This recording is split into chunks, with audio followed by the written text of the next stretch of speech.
So we are starting our panel regarding the resilience of Ukrainian people. Please, who still didn't have a chance to join us, the best time to do it is right now. And I'm also inviting all our panelists. Please join me.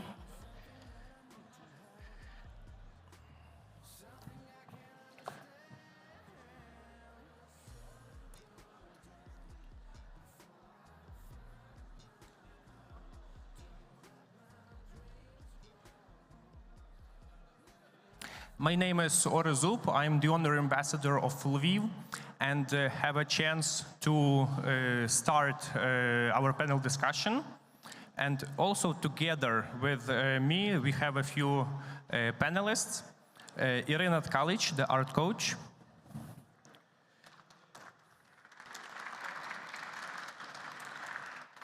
Anastasia Sapochkina, the president and founder of Eastern Circle's geoeconomics think tank.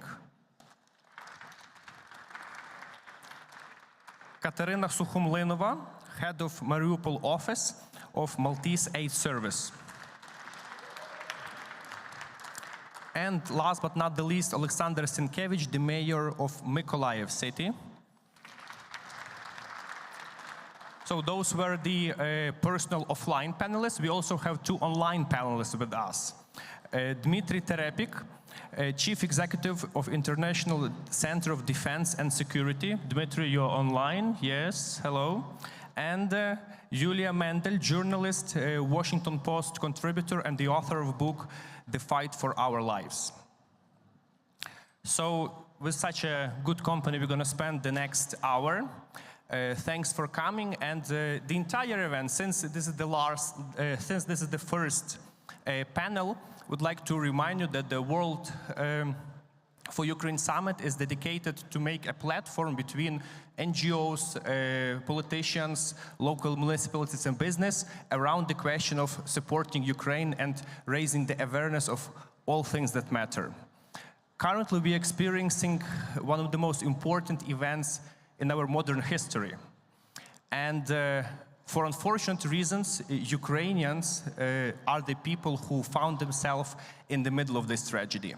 So in order to understand better the entire situation, in order to feel the empathy of it, and in order to make our actions the most focused on the result, this first opening panel is dedicated to the resilience of Ukrainian people, to understand better what is happening there at the moment in our country, which feelings, which approaches do Ukrainians have, and I hope this will together unite us for a good cause.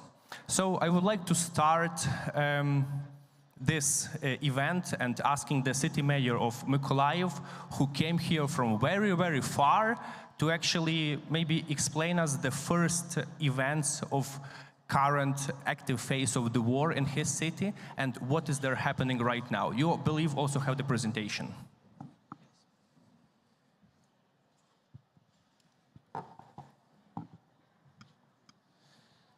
Hello, dear guests. I'm a mayor of Mykolaiv. This is the southern city of Ukraine, on the south of Ukraine. Let me check if it's... Okay, here it is. It's the city between Kherson and Odessa. The city population before the war was 500,000 people. I was elected as a mayor in 2015 and re-elected in 2020. Starting from February 24th, our city was almost every day under bombardments. Before the Kherson liberation, which was 4 weeks ago, our city was under bombardments almost every day. Only 41 days in total were silent in our city.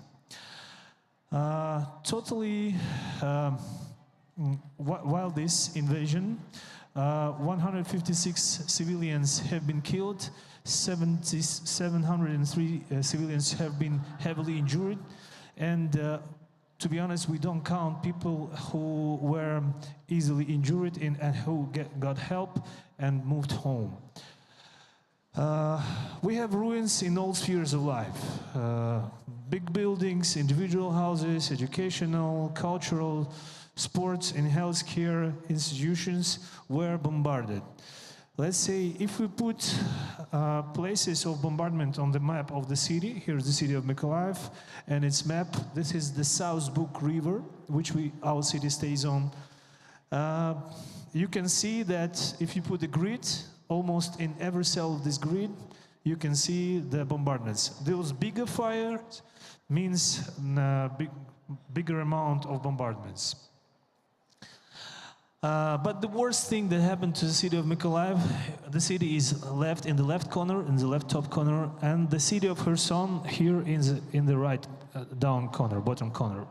So there is a pipe, actually two pipes with a diameter of 1.4 meters and the distance 73 kilometers, which provided us with a raw water source from Dnipro River to the city of Mykolaiv. Russians bombarded that pipe and left us without drinking water at all. So we started expecting that. We started to move to make boreholes all over the cities near the hospitals and schools and kindergartens, and equip them with standalone cleaning osmosis systems to provide people with the drinking water. For 1 month we lived without water at all, so except that borehole water, we didn't have any water. And then in a month we took water from the South Buk River, but the problem is that the river is really salty. I mean, our cleaning facilities were able to clean all the parameters, but saltness and softness still make this water technical. Moreover, because of that, we have almost 20 times more leaks per day, and let's say half of the amount of water that we pump from the river of South Buk is leaking. I mean, it's around the city. We call our city sometimes Little Venice. People can drink water, can get drinking water all over the city from the water trucks, which bring and distribute water from different places, from the big boreholes and from the nearest city of Odessa. And we also created heated water points, which you see here on our boiler stations, because we equipped them also with, this is the pipe and how it was ruined by Russians. So it wasn't like an accident explosion, but it was like an explosion made by tank and by explosive that they put especially to destroy this pipe. And another problem that we found preparing for the heating season, that the salty water that ruins our water system will ruin our heating system.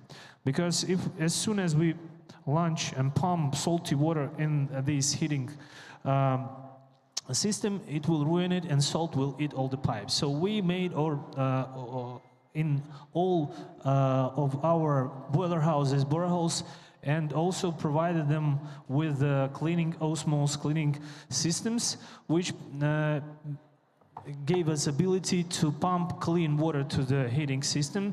And as the system is in circle, we were able to provide people near these boiler houses also with the drinking water, which they can get for free. As you see, our boiler houses also were bombarded a lot of times, but as you know, the war started on February 24th, so we already had an experience to renovate our boiler stations, like, let's say, on fly. I mean, while they work, we repair pipes, then we stop them for a short time, and then repair boiler houses. Anyway, today I could say that in the city of Mykolaiv, all our heating systems are working properly. Another problem that we faced is the absence of windows.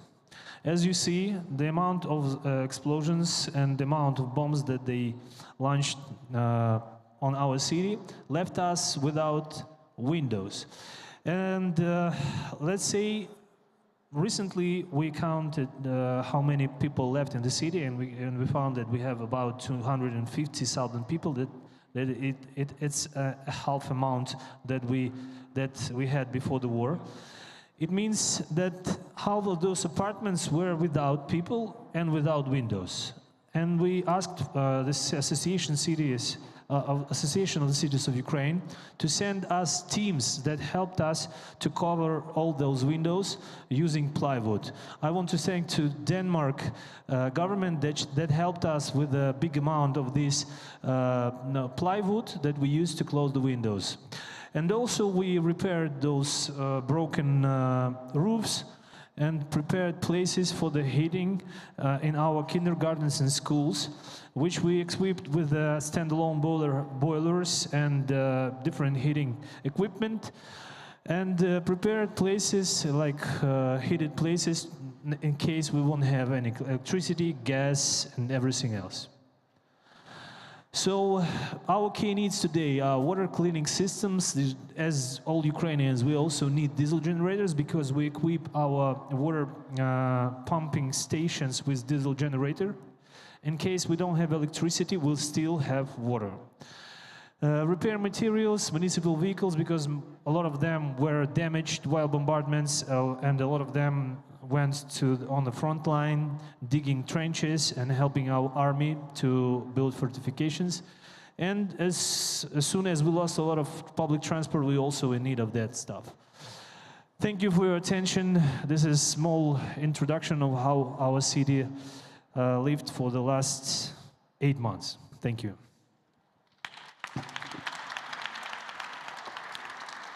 Thank you, Mr. Alexander. The work you're doing is incredible, and I'm really amazed with the resiliency of the people of Mykolaiv. Yes, but since Kherson is already liberated, as you must know, the situation is improving in your city, and the future hopefully looks much brighter. However, you know, there is another city which also starts with M, and which is also comparative size to Mykolaiv, which is Mariupol. Fortunately, Mykolaiv was always under Ukrainian control. It was not under occupation. And we have here a guest, actually, who spent the initial days in Mariupol when the entire world was witnessing one of the biggest tragedies of our time when the city was encircled. So, Katerina, could you please share your experience while you were there? Всім доброго дня.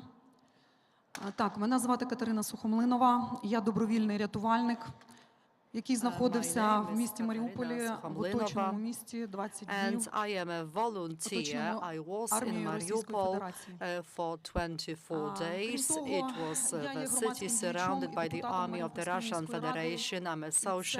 Activist, I'm a deputy to the city council, and I think that this perspective allows me to come up with a certain assessment of the situation which was taking place in Mariupol after the 24th of February, when we experienced the full-scale invasion of the Russian Federation against Ukraine. And I can say what happened in Ukraine, what happened in Mariupol, what is happening now.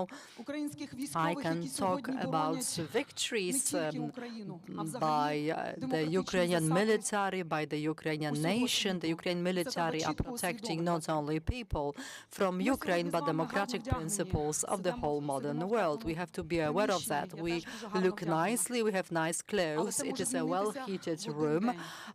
I am wearing very pretty clothes, but it may change overnight, as my life and the life in my city, my hometown, changed overnight. I'd like to have a glass of water and drink it just like that in my flat, but it wasn't possible because I didn't have any windows. It was freezing and water was actually frozen, so it is impossible for me to drink water from the glass just like that. The civilized world nowadays is thinking all the time whether we should decide to lower our temperature in our homes to 15 degrees if we don't stop Putin. Such things may happen everywhere. Bombs, which are very powerful, that we finance by buying resources, energy resources from the Russian Federation, may be dropped not only on Ukraine. You can see that the Russian Federation is fighting not only against our military, our soldiers in battlefields, but the Russians are losing in battlefields. So they are hitting and striking against the civilians of Ukraine, and they are destroying infrastructure of Ukraine. They are trying to bring about famine against Ukrainian people. The Ukrainian people do not have the right to move about freely, to travel freely in their cities and in their state, for that matter. Our people cannot have a sufficient number of food in the occupied areas. They can't use healthcare properly in the occupied areas. And winter is beginning, cold has begun, so hundreds of people in Mariupol itself are dying because they are exhausted. They are exhausted and tired. So you may imagine, well, according to my estimates, mid-March, when I left Mariupol, as for civilians, more than 20,000 people died. You heard about Bucha, you heard about Irpin, you heard about these cities, but it is happening in every building, actually in Mariupol.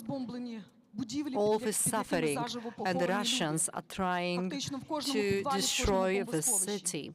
So you have heard that they take down the buildings where people had been buried. They demolish these buildings. People had been buried in these buildings, and every cellar practically are dead people in every house. The experiences of the First and the Second World War is not sufficient to describe and to compare the experiences that we are having right now. We cannot even imagine the war. And you walk through the city and you see hundreds of dead bodies, and no one is able to bury them because there is still an ongoing bombardment, and Poland had already experienced that in its history. We had bombings like that. You can't compare it because the power of bombs and missiles striking at Ukrainian cities, and they are shot by the Russian Federation. It is such a great power, and it can fully destroy shelters. So you cannot hide against it anywhere. There is no water, there is no house, and you want to come with some water, and you are going to a well, and you are being shot at. You are trying to boil some water, to cook some food, not to allow your child to die of hunger, and you are being attacked all the time. You may be injured in your face, in your hands, in your body, you may be killed. So all these atrocities are taking place in the occupied areas. So let us add to that murders, killings, torture. And as a rescuer, I should not ask people of the world for weapons. Perhaps once again, I should ask everyone not to use any energy resources from the Russian Federation, but the Russian soldiers shot at us, and Ukrainian soldiers need to have ammunition to defend themselves, to defend us. The Ukrainian skies is not closed, and there are bombings of thousands of Ukrainian cities. Our children cannot live normally, they cannot go to school, they cannot stay safely in their houses because their houses are cut off from electricity. It is too cold there.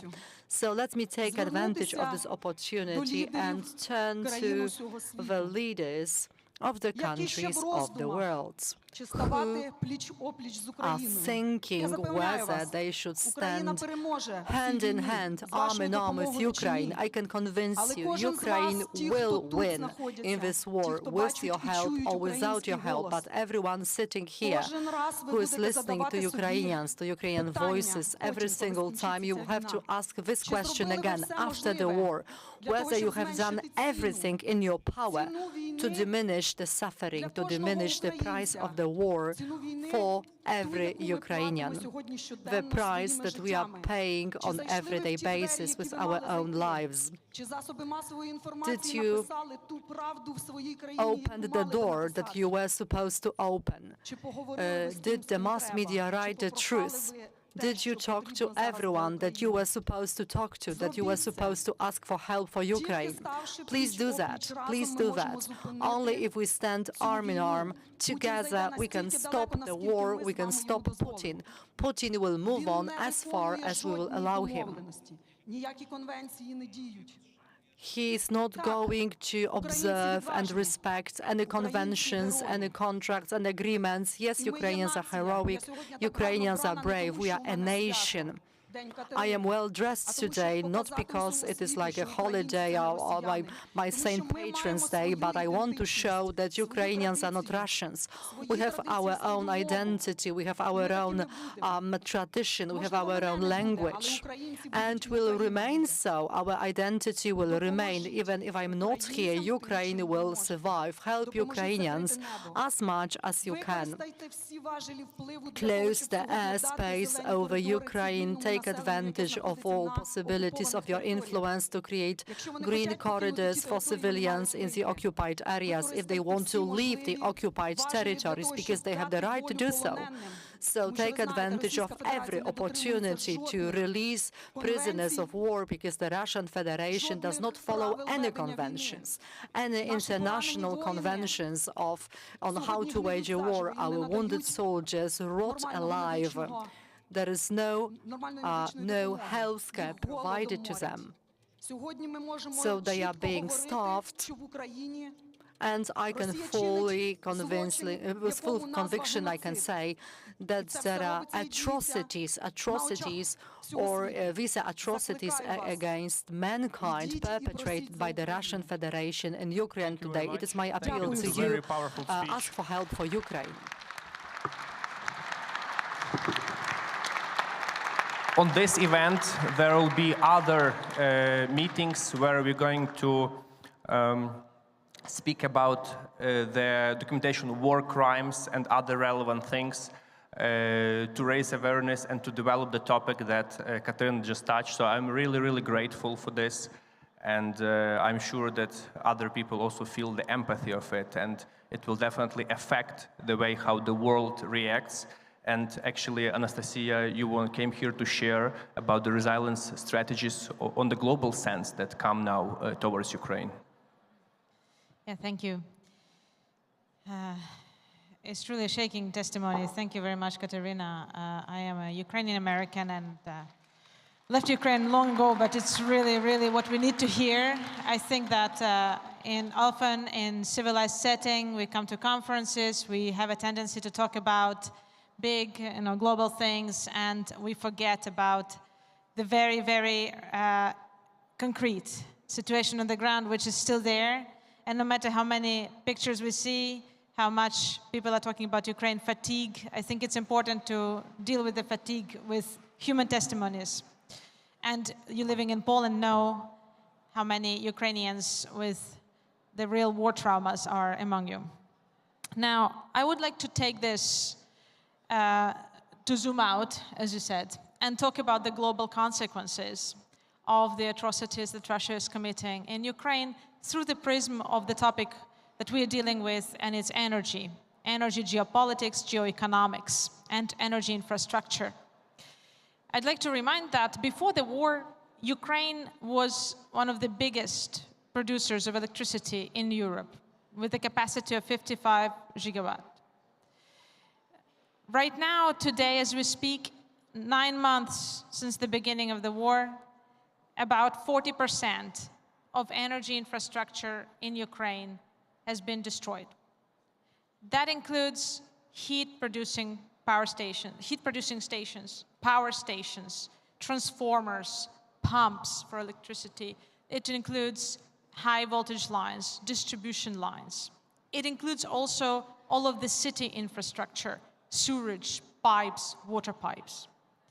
But the example that, and of course, all of this that Mayor of Nikolaev just talked about, all of the strategies that people on the ground have shown of rebuilding it in real time is, for me, are the biggest examples of resilience. And I would just like to quote that at this point, about 50% of all businesses and households still have electricity today in Ukraine, as we know that often after bombarding an energy infrastructure object, immediately after the rescue crews, and the mayor of Mykolaiv can confirm this, after the rescue crews come into the spot to repair it, the second bombardment often happens, just precisely with the simple objective of killing those people who know how to repair this. Hence, one of the big problems today in energy infrastructure of Ukraine, in restoring and rebuilding it pretty much in real time, is also the lack of human expertise, because those people, a lot of them have left, a lot of them have been killed, and those who haven't been killed, they are being targeted as that infrastructure being destroyed. But my favorite example, of course, is nuclear energy. My background is in international relations, but I spent 10 years working for a nuclear industry. And for me, it was thus especially shocking to see the impotence of international options of what we could do while watching Russia occupy first Chernobyl site and then Zaporizhia. And this is, to me, also an illustration of the biggest illustration of Ukrainian resilience within the energy infrastructure example. By occupying Zaporizhia nuclear power plant, Russia, one of the founding members of the United Nations and the International Atomic Energy Agency, the watchdog of the nuclear industry, the safeguards watchdog. One of the founding members of the safeguards watchdog has violated all 7 founding pillars of the International Atomic Energy Agency, including such important basics as never conducting military operations on a nuclear site, never targeting nuclear sites with weapons, never harassing or ensuring normal working conditions for the people who work and who operate nuclear site. I'm sure a lot of you have watched the miniseries, HBO miniseries Chernobyl. Who has watched Chernobyl miniseries? Do you remember the main hypothesis of why Chernobyl happened, according to the miniseries? What was it? Why did Chernobyl happen? Do you remember this? It's because of the human, not error, but human folly. Chernobyl miniseries shows that the reason Chernobyl happened was the insistence of a manager, of one person, of conducting the test despite the absence of technical conditions for doing it. It was the human folly, not human error, which led to Chernobyl. Now, with Zaporizhia, we had a lot of talk about the nuclear disaster and a lot of fear of nuclear disaster in April, in May. And then a little bit in the summer, then vacation happened. We kind of forgot about it, went on vacation, August. And then in September, finally, we saw the IAEA, the International Atomic Energy Agency, got there physically, and they published a report. And I don't know if you read that report. It's rather short. It's 50 pages. It's absolutely mind-blowing.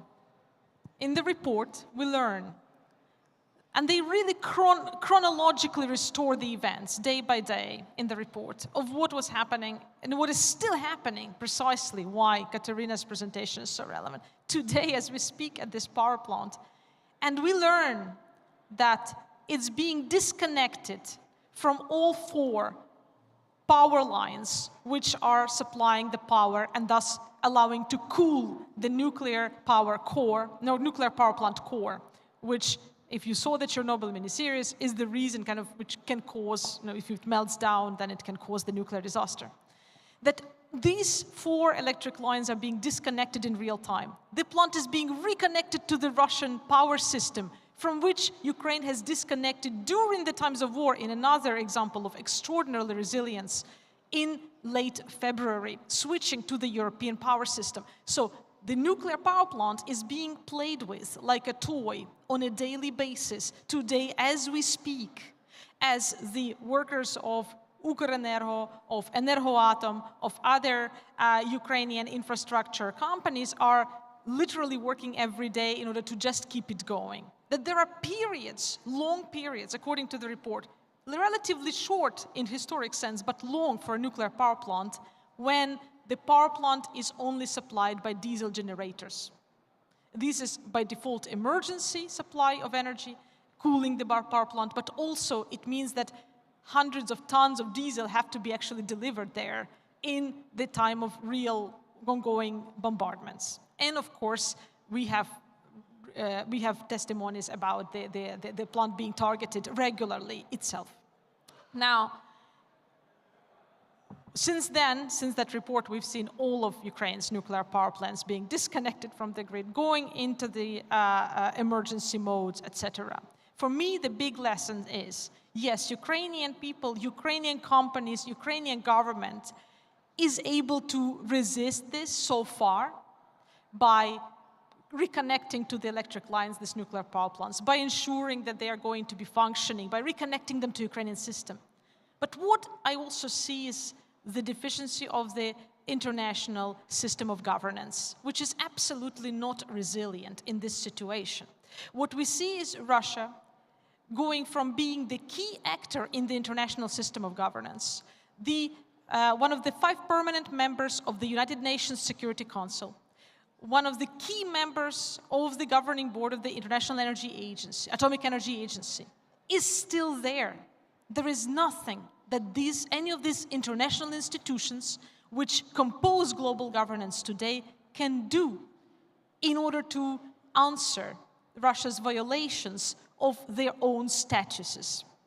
And this is on the contrast, so to say, that on the one hand we see in Ukraine and in Ukrainian resilience, either in restoring the energy, the power supply, either in keeping the internet running on those resilience points, either in rebuilding in the absolutely impossible, abhorrent conditions.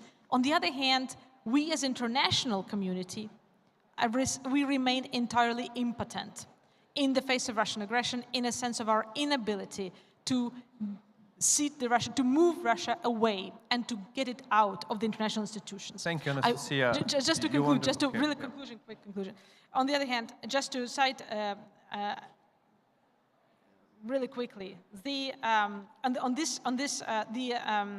what we can do, just to say what we can do, and what we see the international community is starting to do, with the leadership of the Ukrainian government and with the leadership of Ukrainian Ministry of Foreign Affairs, which has aimed so high at themes and at goals which seemed to be absolutely unrealistic 2 months ago and which today have become realistic and which bring hope that this is possible, the situation can be changed in global governance, is of course moving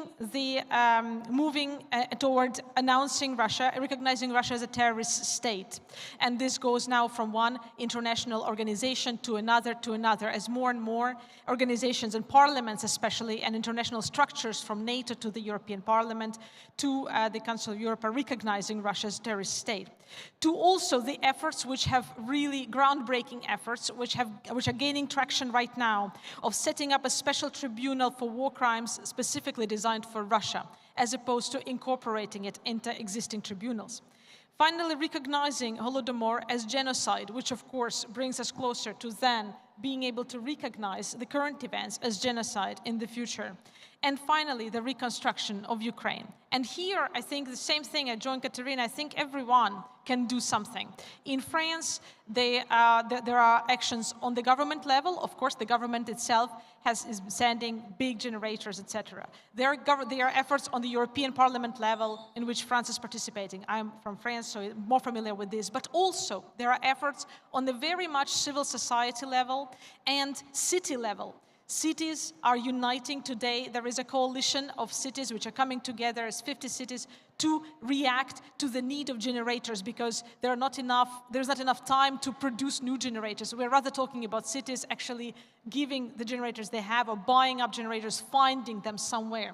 And it's the reactions of cities, of companies, and of individuals. And here, every one of us can do their share as well.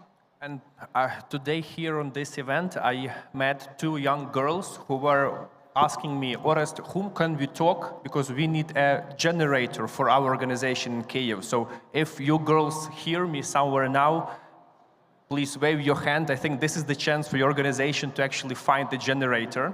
You know, and I just came back from Lviv, and local power generators made on diesel or petrol is one of the most popular products now. You can walk along the main avenue and you can hear the sound while people producing their own power, absolutely like not being connected to the central system.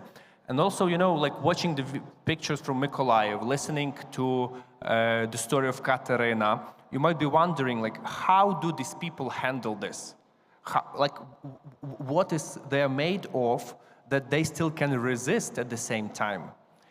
And that's why we have Irina here. You are the therapist. Can you like open up a little bit of the psychological part of Ukrainians who are not only able to handle, but also act actively in such circumstances? Вітаю всіх. Я сьогодні хочу сказати трошечки з психологічної точки зору. Багато не зможу сказати, це величезна травма, навіть складно уявити I'd like to tell you a bit more about the situation from a psychological point of view. Of course, I can't say too much because it is very difficult to imagine all the consequences, psychologically speaking, consequences on the war for children, for their mental well-being. But this situation and the fact that Ukrainians found a certain way of self-defense and saving themselves, well, they found this way in a sense of humor. A sense of humor and laughter is a reaction which allows them to go through all these terrible events or through all the traumas. There is obviously another aspect of it, which is black humor. I guess you get my point. Why people react like that, why they make jokes. Otherwise, it would be impossible to understand absurdity of the current situation, paradoxical situation of the war, of the atrocities, all terrible things which started to happen in the peaceful lives of civilians, that all this happened out of a sudden in the 21st century. So everyone is asking themselves the question, why? And there are no answers. So black humor is a certain relief. You may remember that on the 24th of September, Putin said quite loud that a nuclear attack in Ukraine is possible. And then Ukraine came up with a concept that definitely there will be an orgy in one of the hills in Kiev. I guess some organizations or some governmental structures started to repeat this message and discuss this issue. I guess the moments like that lead to the situation in which we are more united, a sense of humor. Humor in general is a certain differentiating feature. You can differentiate between who is with us and who is against us. If we are talking the same language, using the same kind of humor, we can trust this person. We can hope that this person will defend us, will help us, is on our side. So that is why this unification, this being united and being identified according to the sense of humor, it is simply happening like that. Our historical memory, being of one historical identity, makes it also possible. For the last 5 years, I've been active with Ukrainian migrants in Poland, and even those of them who left after 2014, especially are afraid. It is fear of loss. So we talk to people, sometimes we make jokes, and jokingly they said, in Luganets, in Donetsk, I left all my possessions, but I can process that and I can make jokes about that. Initially, you think it is a personal feature of a given individual, but then it turns out it is a typical feature of the whole Ukrainian nation. So laughter through fears, through tears, it is a certain manifestation of emotions, it is a certain defense mechanism of finding release in the tension in which we are living. So we also talk about hysterical laughter. It is also about finding release to your tensions. If you see a person who is laughing, it doesn't always mean it is a laughter of joy. It is like a relief. It is a method of rescuing oneself in such a difficult situation. In my 5-minute slot, I can't explain the whole scale of all the events taking place in Ukraine, all the things happening to the mental health of Ukrainians, but especially we have to provide and satisfy all their basic needs. Of resiliency, so we can pass over to him. Maybe Metro, you are online with us. Please join us, and could you supplement Irina's talk regarding the psychological aspect of resilience of Ukrainian people, please? And yes, good afternoon. I will do it gladly, but first of all, let me say that my country, Estonia, supports Ukraine with many aspects, and basically we here in Estonia, we do not distinguish between Ukrainians and ourselves. It's not just the war of Ukrainian people, it's also our war. And we have been studying resilience of Ukrainians for 8 years already, and we know that it is based on a very complex interdependencies of various factors and attitudes, also psychological attitudes towards the states, relations with the authorities, and also threat awareness and sense of danger. And previous speakers also mentioned dangers and threats, but also psychological abilities and practical skills to cooperate between each other. Also, I have to mention different factors related to distress symptoms, and also very strong ability of many Ukrainians to plan their future and maintain sense of hope, even during these difficult circumstances. So therefore, not just the physical, but also psychological or mental well-being, it is very important during the recovery phase. So what we learned that the increased solidarity and unanimity of views on the key security issues among Ukrainians is in fact grounded in shared traumatic experiences for the entire nation in Ukraine. And we also learned that those Ukrainians whose security-related attitudes aligned with the general threat perceptions and realistic resilience outlook before the war started in February, or the invasion happened in February. So those Ukrainians actually turned out to be psychologically more prepared for the atrocities of the ongoing war. And it's a very important notice to remember.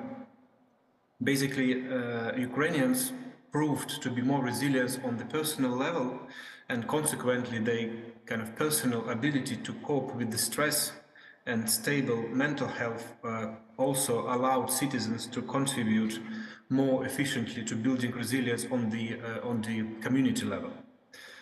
But if you look at the future, of course, we know that psychological resilience is not an endless resource.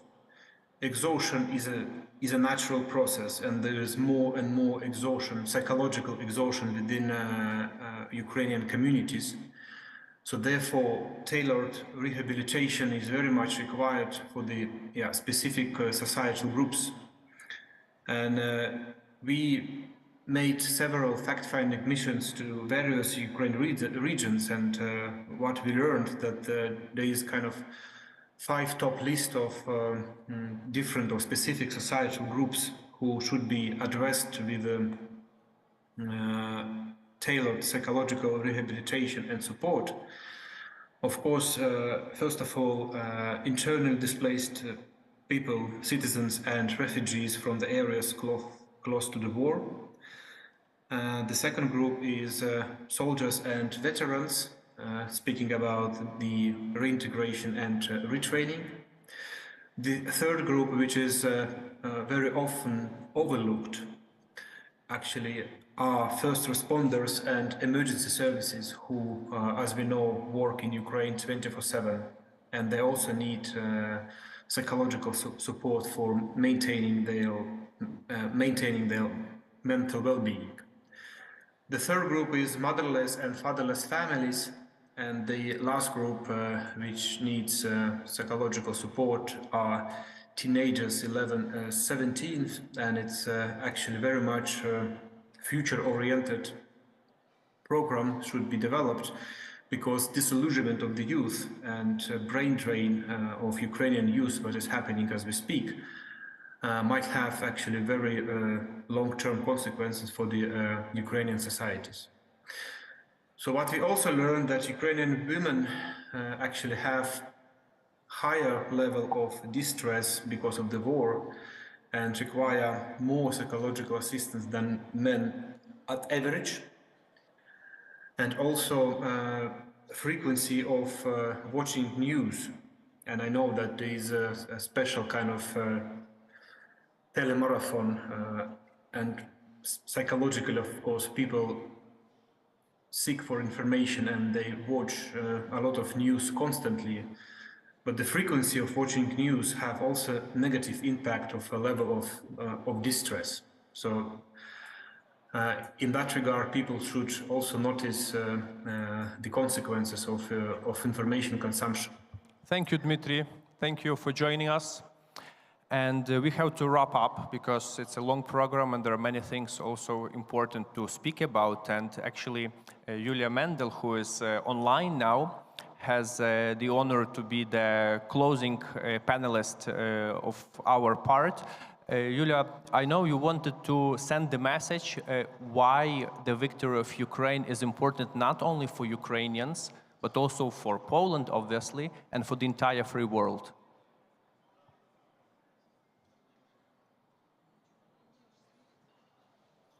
You are muted. Can you, sorry. Yep. I'm really sorry. Yes, thank you for having me here, and let me thank to everyone who was speaking today, because every speaker had such an important message, and it was really very engaging for me to listen to all the experiences and to see the different angles of this war and the consequences that we are passing. Let me say that Ukraine considers that we've been in war with Russia in that or other way for the last 400 years. On different stages, it was different, and it was not easier during our independence. I think that Russia has such huge imperialistic ambitions that it feels like it wouldn't be able to complete its imperialistic plan without Ukraine. And that's why it tried to penetrate every sphere of our life every year. And when we are talking about Ukrainian resistance, definitely we see that now, after so many hardships that we've passed because of Russia, we still stand proudly as independent, sovereign country, and we fight for our territory.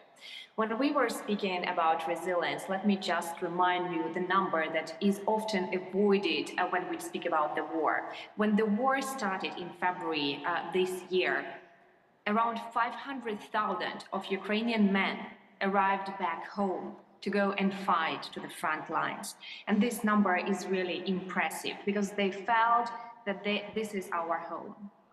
We recovered after annexation of Crimea, we recovered after the first invasion of Russia in Donbass. Let me remind you that 14,000 of people died during these 8 years of the first invasion, and millions of Ukrainians turned into IDP, into internally displaced people. And let me say that then, in 2014-2015, Ukraine lost 16% of its GDP and still recovered. When I was working for the World Bank in 2017, all the international financial institutions were saying that since 2014 to 2017, Ukraine has done more reforms than during the first 22 years of independence. Now we are facing the challenges that in some way are similar to those challenges that used to be in 2014 and 2015. But at the same time, they are on such a large and huge scale that it's not only about Ukraine anymore.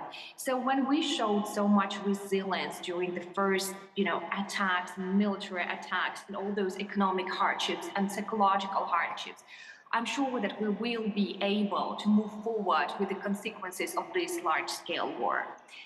And here, what I am afraid of, and what I was writing for the Gazeta Wyborcza, is that we are really afraid of fatigue, because fatigue is something that Russia wants to benefit from. Because this is exactly what Russia wants, to make the war so long that people forget to care about. And the second thing, we are afraid that the European Union and the Western countries would like to return back to the same pace of bureaucracy or to the same pace of the world order when we win this war. And simply we understand that with Russian appetites, imperialistic appetites, it will not be possible. Ukrainian military leadership and Ukrainian political leadership understands that if Russia stops this war right now, then it will want to have few years more to prepare for another attack. And we will have to do a huge homework, to do everything what's necessary to move as much closer to the European Union and to try to align all our standards to move close to the NATO standards. These two things, they are very important for us to move dynamically, fast and correctly, because the European Union and NATO, they are the organizations that will help to maintain our security in the future. And the second is, of course, that European Union and the West move the same fast together with us and allow us to enter these institutions, allow us actually to be together and to be united during the post-war time so that we don't allow Russia to attack again. And this is my major message. Thank you, Yulia.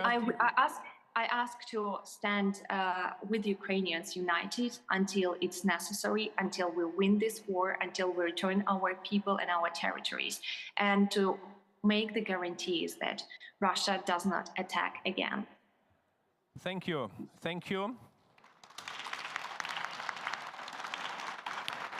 So I want to sum up that such events as World for Ukraine Summit is actually done to unite us all, to stand behind Ukraine, not only as a country, but the society which shows the fundamental Western values that in many cases can be even forgotten already in the West. However, now we have a chance to think about them more. We've seen the examples of cities, of personal stories, of how people react on this. And basically for the next 3 days, we're going to discuss all these different topics of Ukrainian resilience and practical key aspects how to fight it.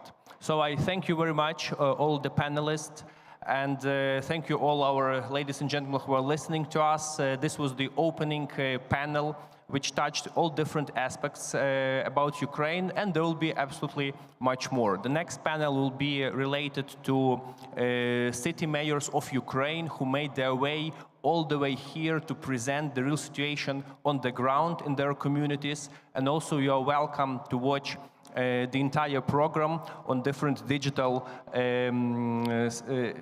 TVs all around. So we try to be eco-friendly, that's why it mostly stays digital. So thanks a lot, and let's carry on.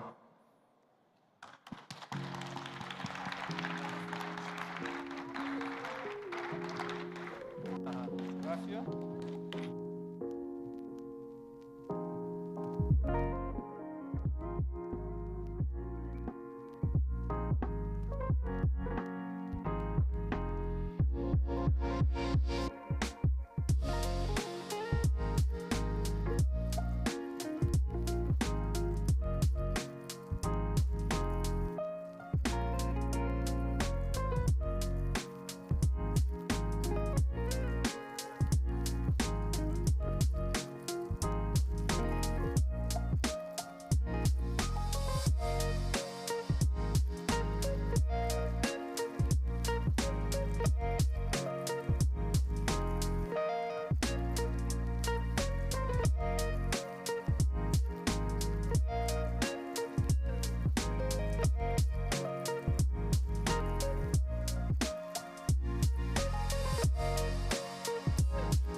Oh my gosh, it's 12 noon and I'm up late again. Jumped out of bed, this ain't a usual day. Today I'm heading to town, I got some things on my list, but the most important thing I need to mark is a kiss. Cause when midnight rings, I won't be letting you leave. I said to myself, I won't be a Grinch this Christmas. So could you wrap me in your arms, I'll sign you off my wish list. So, Miss Claus, don't let me down. I got cookies and I got wine, red like the velvet on your gown. Please, Miss Claus, don't let me down. I'd really love to have you round. Maybe I can make you Santa's wife. Can you hear the jingle bells sound? Please, Miss Claus, don't let me down.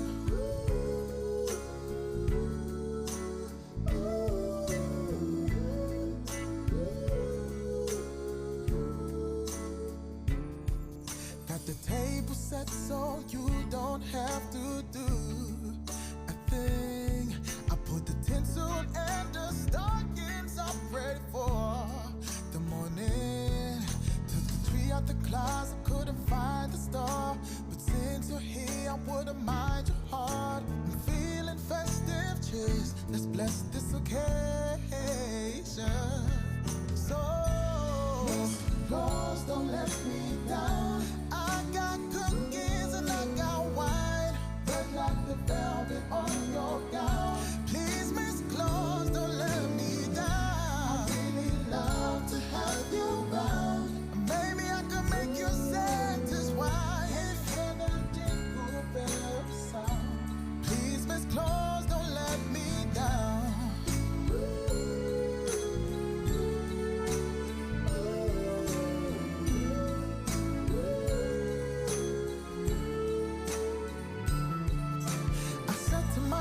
I won't be a Grinch this Christmas.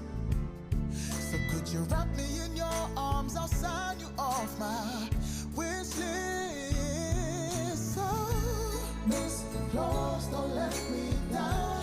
I got cookies and I got wine, red like the velvet on your gown. Please, Miss Claus, don't let me down. I really love to have you round. Maybe I can make you Santa's wife. Can you hear the jingle bells sound? Please, Miss Claus, don't let me down. Miss Claus, don't let me down. Ooh, Miss Claus, don't let me down. Please, Miss Claus, don't let me down. Miss Claus, don't let me down. Miss Claus, don't let me down. Please, Miss Claus, don't let me down.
All the stars just align. The sun go down before I find my ground. Don't let my dreams grow old. Let me find the way out.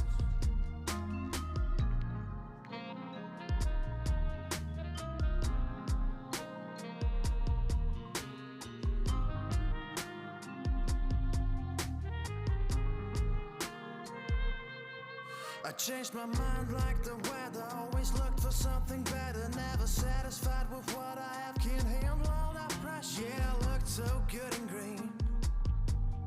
Always stuck in my routine. Yeah. Now please, don't ask me what you know is true. The only reason I came through is you. Only you. You got me breaking all the rules just because I gotta have you back. Your time is something that I need to have, something I can't understand.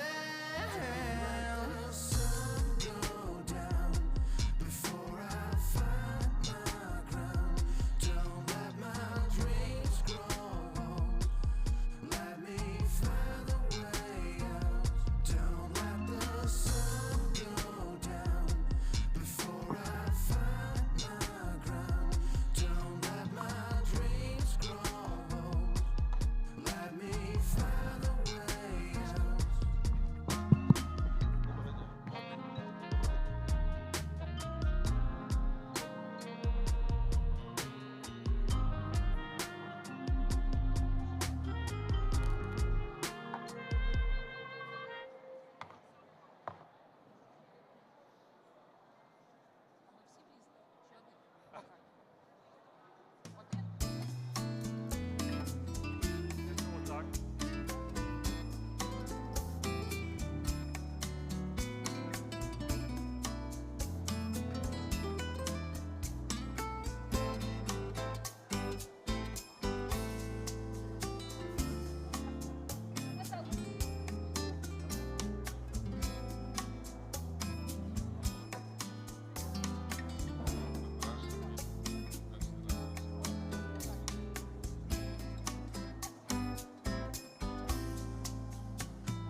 Олександр Сенкевич, будь ласка, запрошуємо до нас на панельну дискусію. Якщо мене чуєте, пане Олександре, просимо доєднатися. Ми розпочинаємо.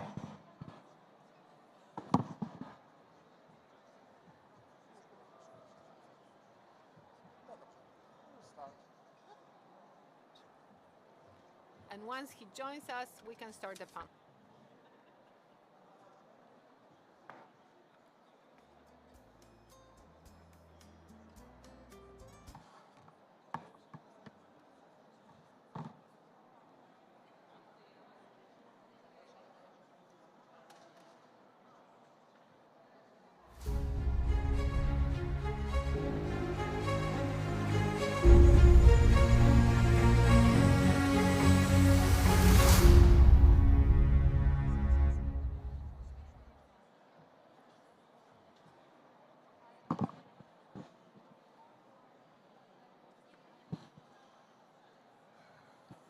Дорогі друзі, я прошу всіх зайняти свої місця в залі. Ми розпочинаємо чергову панельну дискусію, в якій ми запрошуємо всіх говорити про українські громади під час війни, про їх стійкість, витривалість, про їх боротьбу.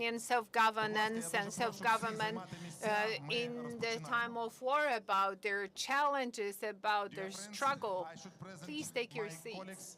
It's Ukrainian mayors of Ukrainian amalgamated communities. We must start.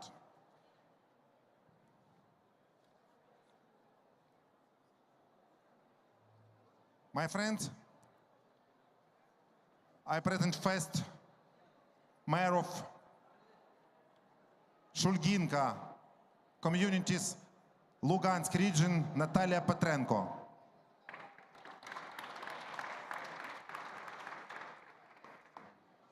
Roman Dmitriev, Mayor of Gora, Kyiv region.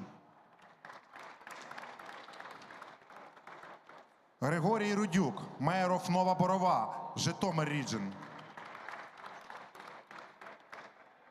Володимир Мицюк, Mayor of Білозір'я, Черкаси region.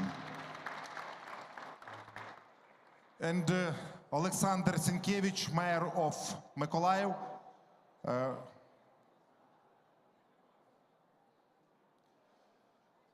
He's with our.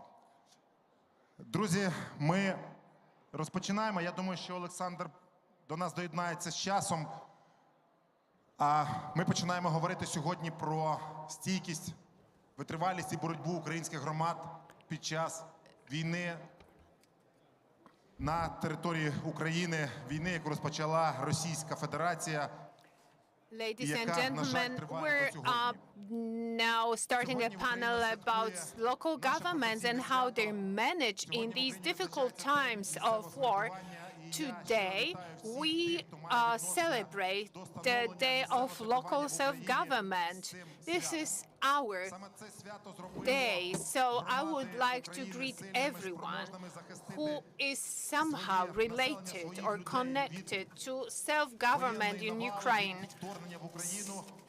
So these self-governments are trying to defend the Ukrainian people against this Russian avalanche.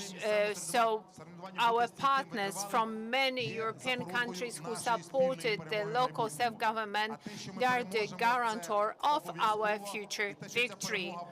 And our future victory is our obligation, and our victory will come soon, and a strong local government is the guarantor of that victory. So, ladies and gentlemen, before I will turn to the first panelist, first I will give the floor to a very strong woman, the head of the local government, from a small Romada, Struhenka village, Hromada, a district of 5 villages, of 5 locations. Natalia Petrenko, please watch a short film about this local government in the context of Russian occupation.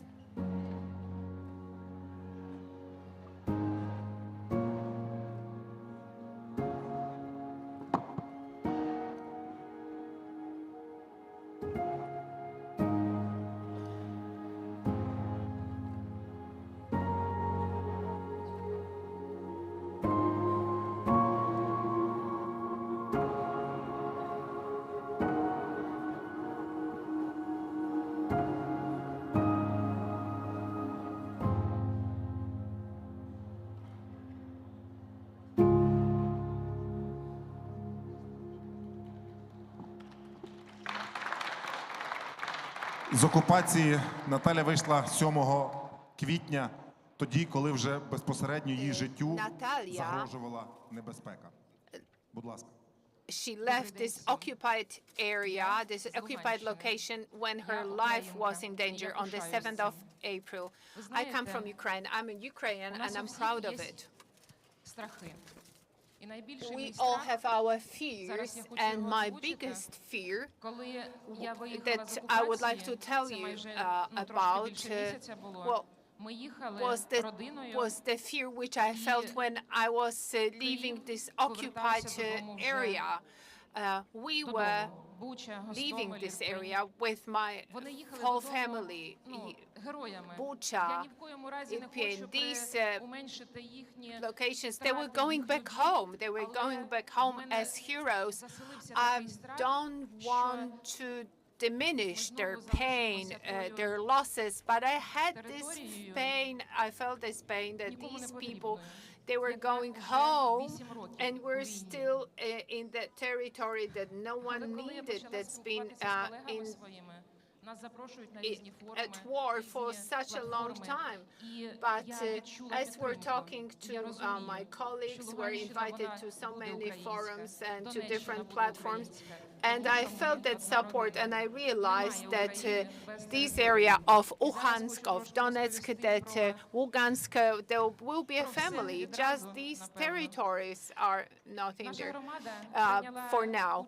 So our local community took part in this giant project, which is called a New Ukrainian Village, or Ukrainian rural areas.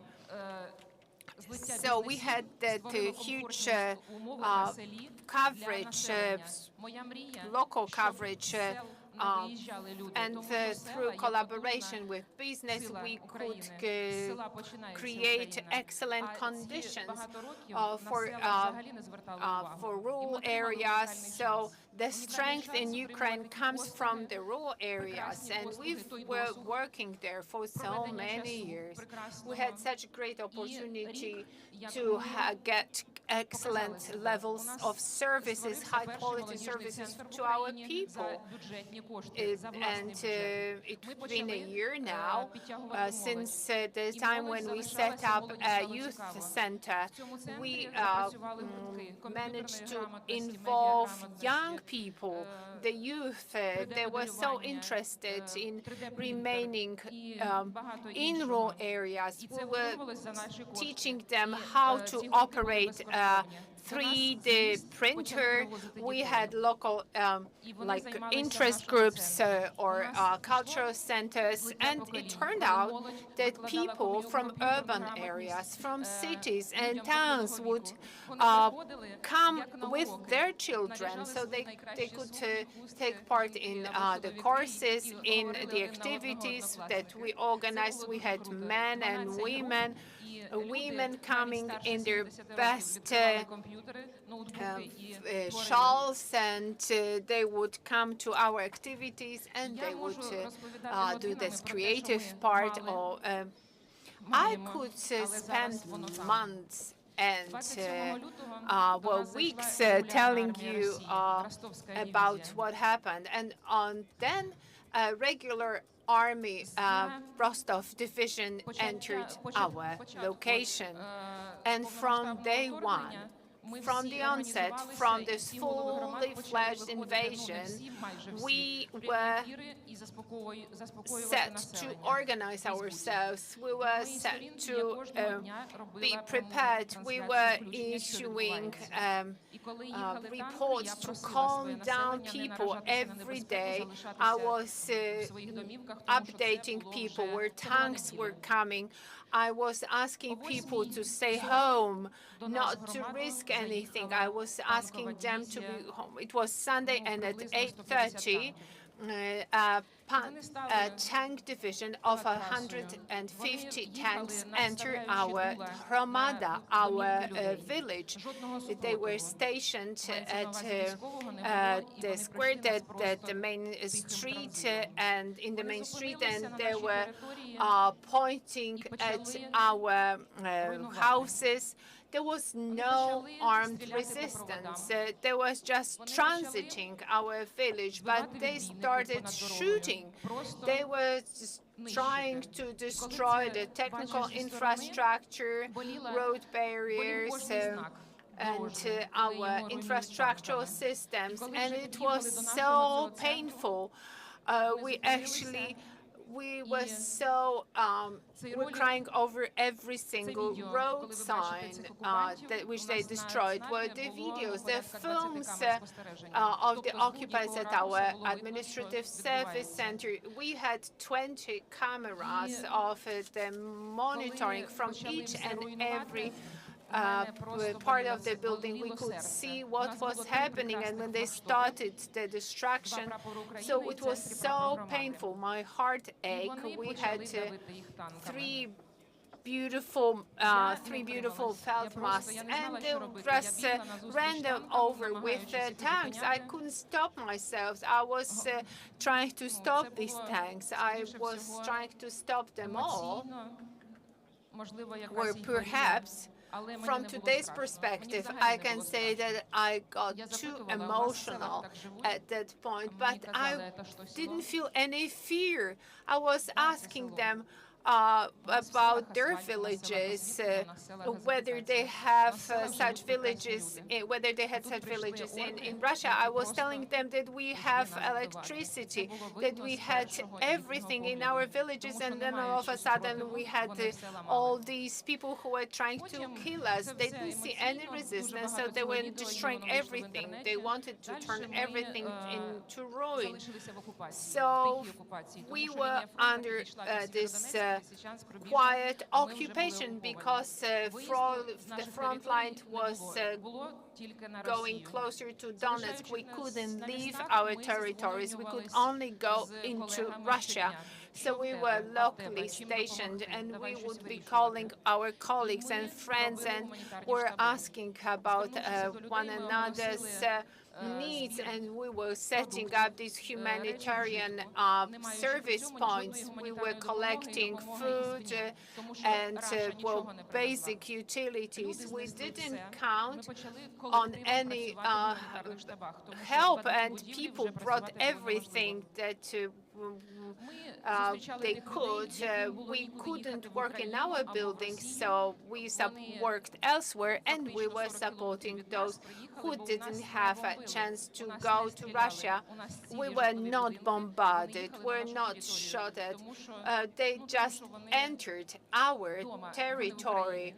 They just entered Ukraine, but people were trying to leave if they wanted to leave, but didn't want to go to Russia. They wanted to travel in Ukraine, but they didn't understand what was going on. We were persecuted ourselves, our leaders. We were forced to leave, to go out.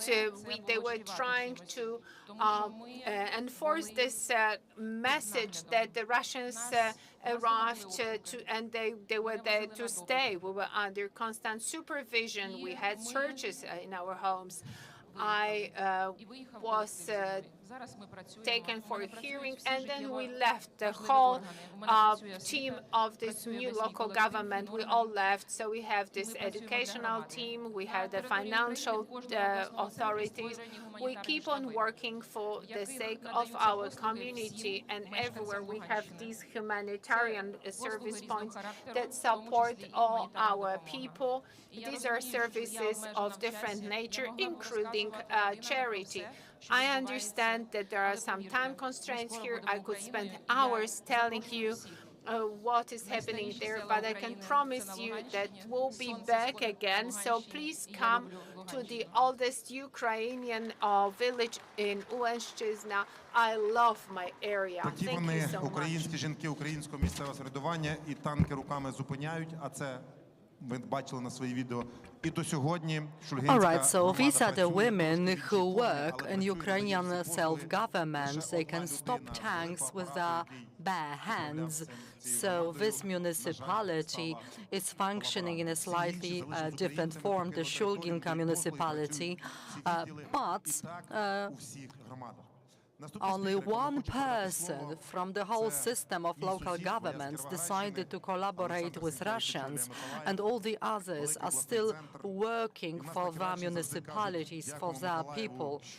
And Alexander is a mayor of a big city, so many thanks.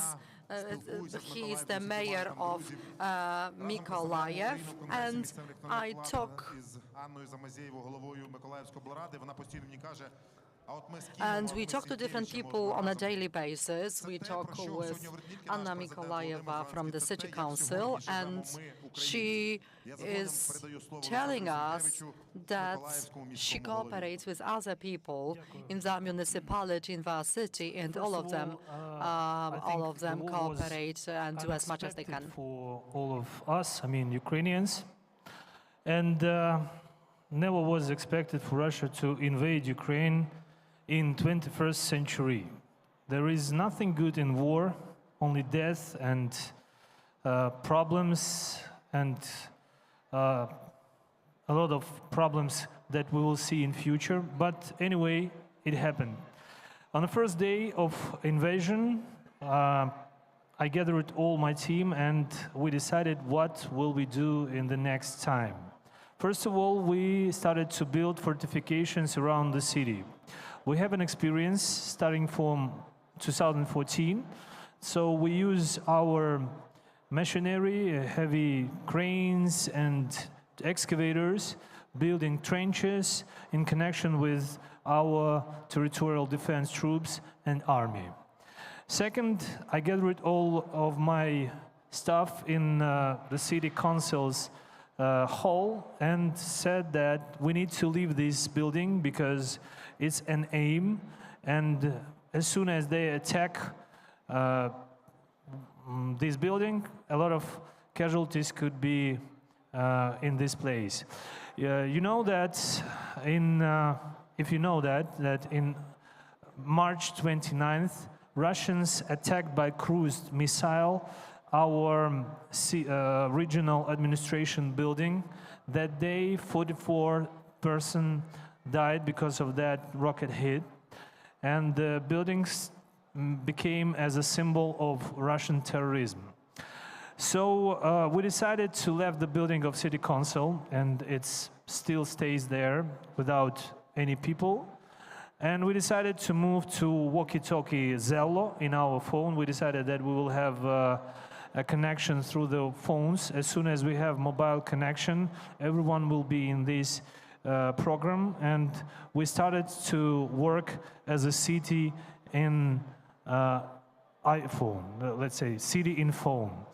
We coordinated with everyone, and Army also was connected to that walkie-talkie chat, Zello, and we also connected with them and were able to react fast and move our forces, let's say communal forces, because forces of our municipal enterprises, building these fortifications, doing different stuff, even getting tanks and cannons out of the front line, using our tractors and our communal excavators.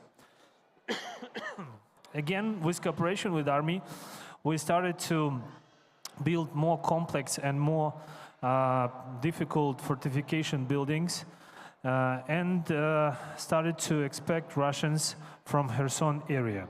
We knew that they started to invasion of South Ukraine from Kherson, so we knew where they will appear and started to communicate with our colleagues from the local government, and they started to tell us where they see Russian army. The amount of vehicles, the types of vehicles, and our artillery was able to attack them on their way to the city of Mykolaiv. I could say that they even tried to enter the city, and our troops attacked them. So Russians fell back, and they again, in the nighttime, we got a lot of information what types of woods they are hiding, and we attacked them again. And I could say that after the night attack of February 28th, they fell back, and we pushed them back to Kherson. They almost surrounded the city. They cut all the exits to Kherson, to Kirovograd, to Dnipro, even to Kiev, and they tried to build a pontoon bridge through the last Southbrook River to take the city in circle. But thanking to people, to our different self-government colleagues who reported us where they are, we attacked them, and our troops destroyed totally them. And we started to attack them, pushing them back to Kherson. Starting from February 24th, in the city of Mykolaiv, we have cooperations with different cities of Ukraine, and for sure, everyone started to help us. I mean, mayors of other cities called me and asked me, "What do you need? What you in need?" And they provided us with a lot of stuff. I need to mention that 2 years before, we got a pandemic problem with COVID-19, as you know, and we prepared all our hospitals for that, because of that reason, and our hospitals worked on a daily basis, like it was before the war, and the same time while the war time. I mean, even after bombardments, our medicine personnel closed the window using plywood, and again they started to do operations. They helped our military people and sent them to Odessa. So what I want to say, that community of association of the city of Ukraine helped us a lot too, even knowing that we have everyday bombardments. A lot of city mayors like Житомир, Чернівці, Ivano-Frankivsk, Odessa, Chernomorsk, they sent teams who helped us to close the windows, to remove the ruins of the after bombardments. And I could say that this strong spirit of self-governance, by the way, today is the December 7th is the day of self-governance in Ukraine. So my dear colleagues, thank you for your work, and I'm greeting you. So I could say that decentralization politics that we decided to improve in 2014 made our communities more ready for this invasion and more connected in defense and renovation process. Thank you. Дуже дякую, пане Олександре. Very much Друзі, for your ми продовжимо, і contribution. наступний спікер Ladies and gentlemen, let us continue. Then the next speaker will be яка the person who represents воєнних like people at the back or at the back room. It means that these are people who are not directly under missile attack, they were not directly under bombardment, but they are very active in supporting the military powers, the military of Ukraine, and they are supporting people who had to leave their homes. It is Mr. Borodyuk from the Zhytomyr region and Zhytomyr municipality, like many other municipalities in Ukraine, have a border with Belarus. It is a very dangerous neighbor at the moment. Ladies and gentlemen, thank you very much for giving me the floor. Today, we represent local governments of Ukraine who, since the very beginning, since the 24th of February, defended very bravely their communities and the whole state. Since the first days of the war on the 25th of February, people in our municipality met in order to create self-defense troops so that they could defend their towns and villages. So the war bypassed us, actually, and they moved towards the Kiev region and towards the Chernihiv, several kilometers away from us. There were cases of severe fights. People, in an organized manner, with great bravery, faced this challenge. And after several days, in every local government, to the north of the Zhytomyr district, near the border with our neighbor, which is Belarus, everywhere there were patrol units and patrol points, and everyone participated very actively. And it was the local government who accepted this duty and took this duty upon their shoulders without waiting for any decisions from the top. So we did whatever we could to provide defense to our cities and villages and towns, so that we could jointly defend our Ukraine. It is hard to believe that we have managed to survive these days, and we are surviving and actually experiencing another wave of attacks. But the enemy cannot defeat our army in the front. So our Ukrainian military are able to gain back and to take back many territories which had been occupied by Russians. So the Russians are attacking our infrastructure very heavily. And it is yet another challenge, maybe damaged infrastructure, because more than half of electrical power lines were destroyed, so distribution, infrastructure, transformer stations, so many of them were destroyed. So electrical power cutoffs, both the planned ones, which are organized because we have a shortage of energy, and unplanned ones are another challenge for our local governments, because it is winter time, people need their heating, people need to heat up their buildings. So on the order of the president, we organized what we call like resistance points, resistance and resilience points, in which we can feed people, we can heat people, we can allow people to charge their mobile phones, they may receive some food, and simply to remain in these rooms to heat up their bodies. And the Association of Ukrainian Municipalities came up with an initiative, a municipality to a municipality.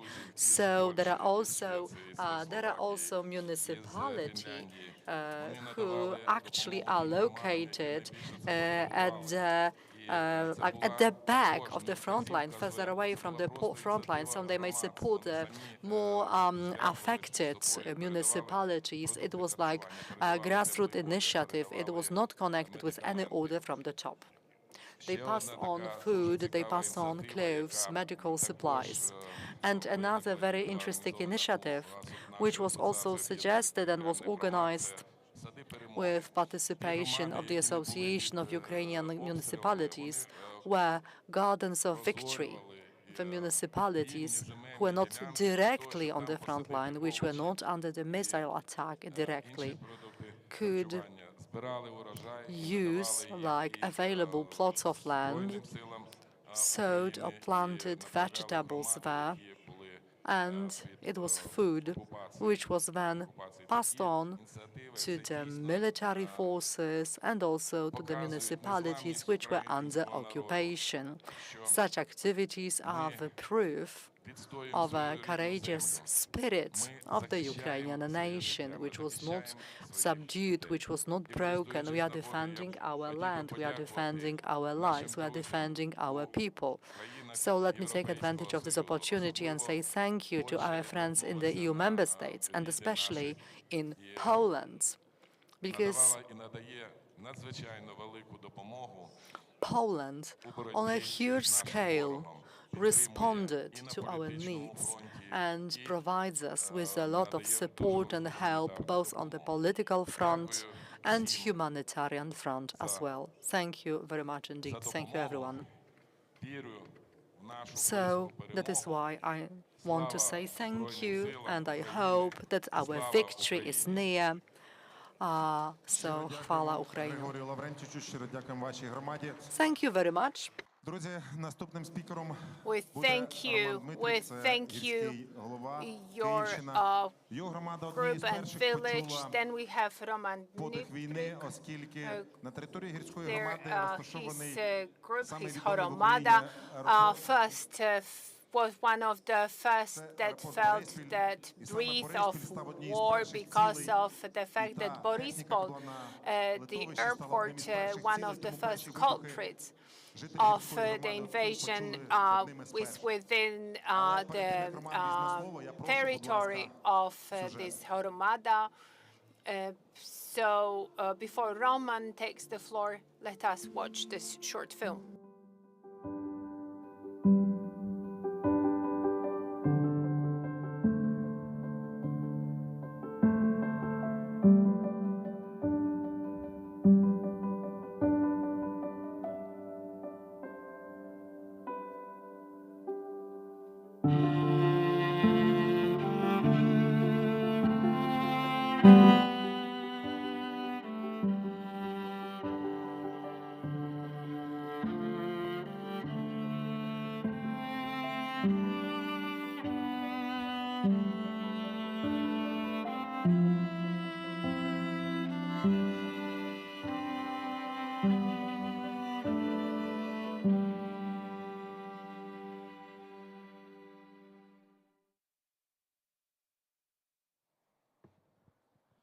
Всім доброго дня. Ви знаєте, кожен голова готується, записує план для того, щоб коротко і змістовно передати всі емоції. І це дуже важко, тому що дійсно це проміжок часу для кожного з нас важливий. І спробую емоційно передати, тому що ми люди, і Well, I thought about sharing with you my emotions.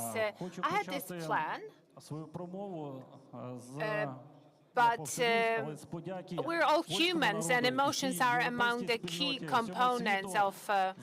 So first, I wanted to thank the Polish nations.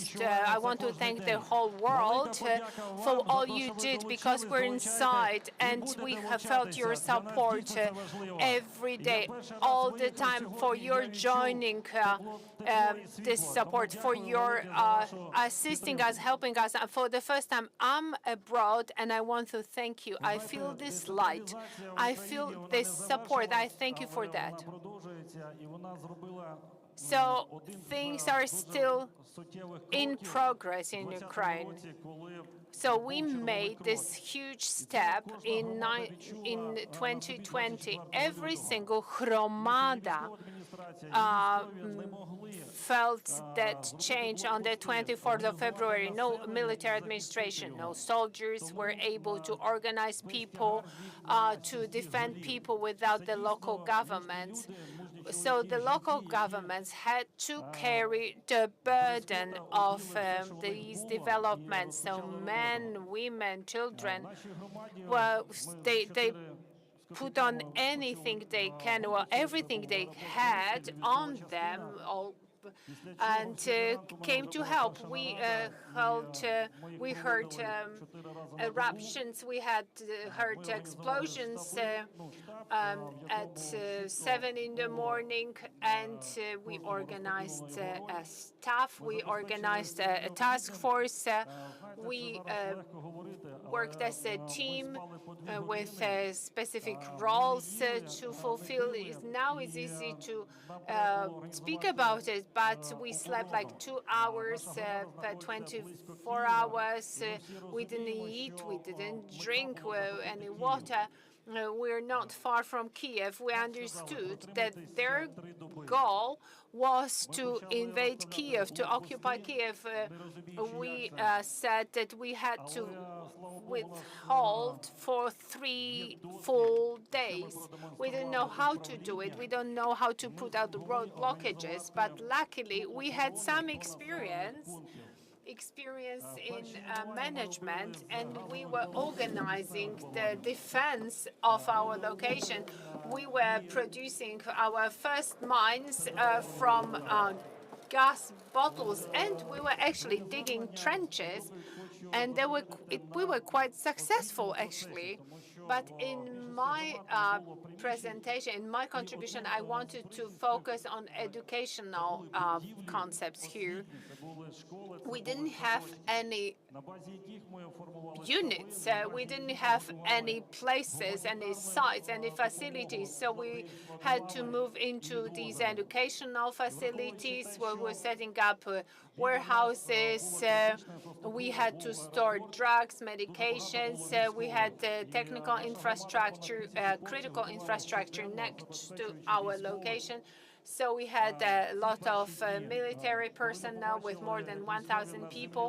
We were feeding our boys every day. When we saw them sleeping on the ground, we wanted to help. So our local government joined forces, and we did what we were supposed to do. So as the previous panelist said, we could speak for hours about what was happening. But perhaps we did what we could. We also were involved in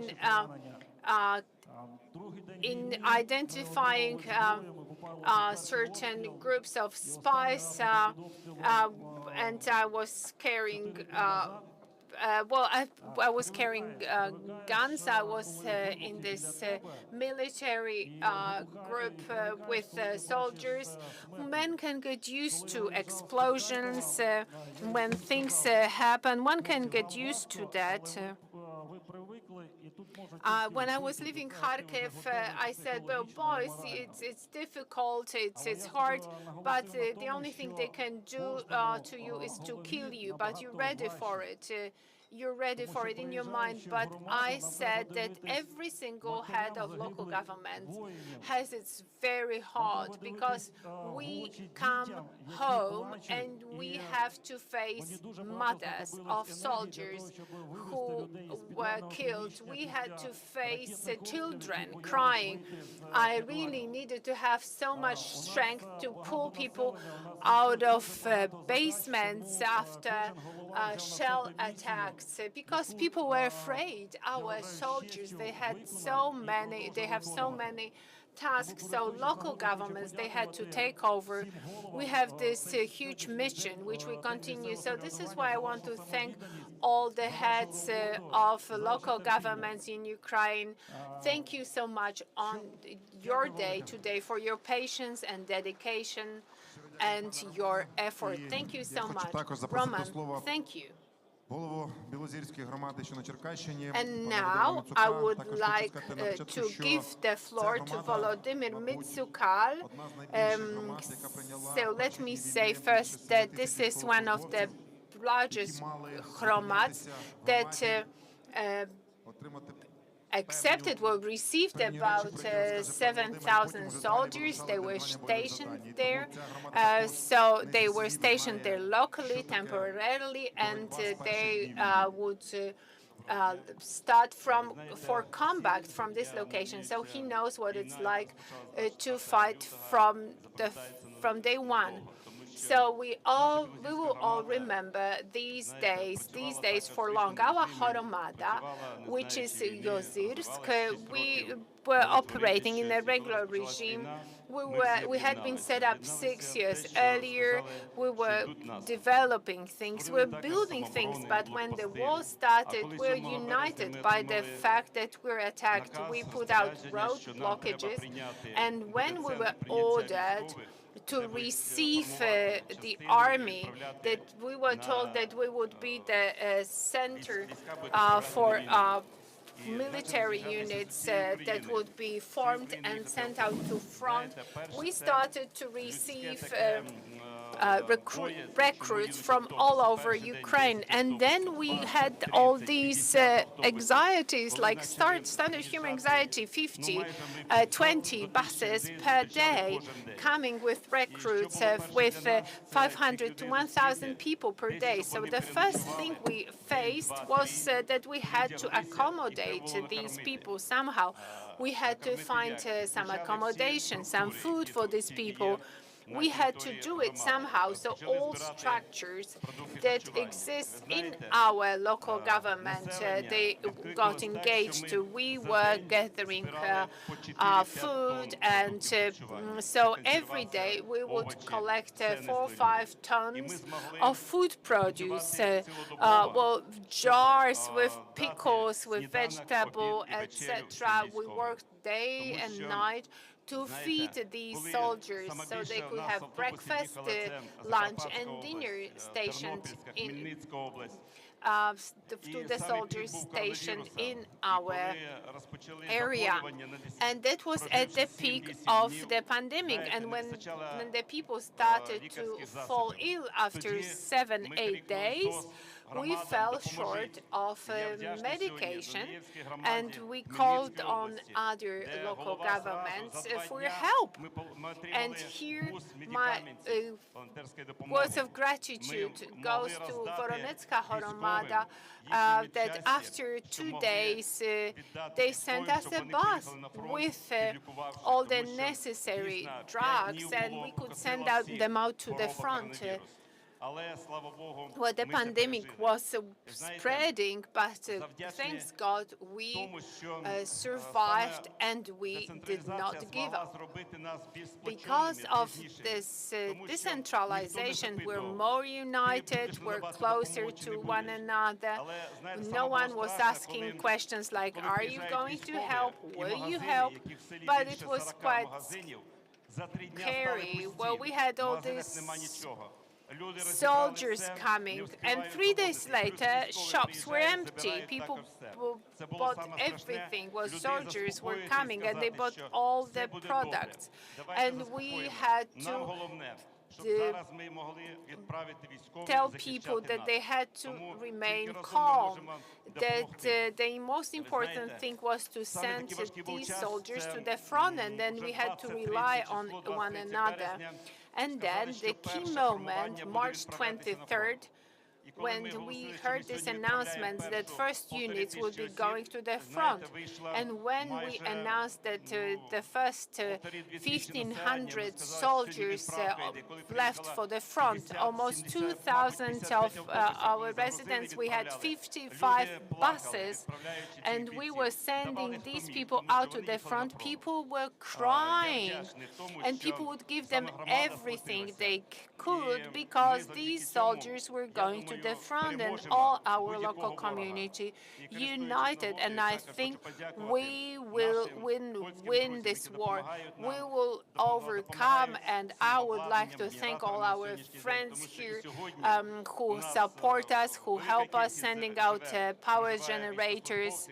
As for now, we have this huge number of soldiers because they serve their duty on rotation. And we have drill grounds, we have military drill grounds. They learn how to fight, how to go into combat.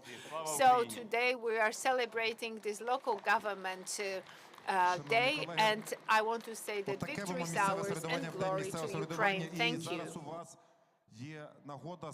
Ladies and gentlemen, this is our local government. We can see it on the special day of local governments. So now it's an opportunity to ask questions, if there are any questions from the audience.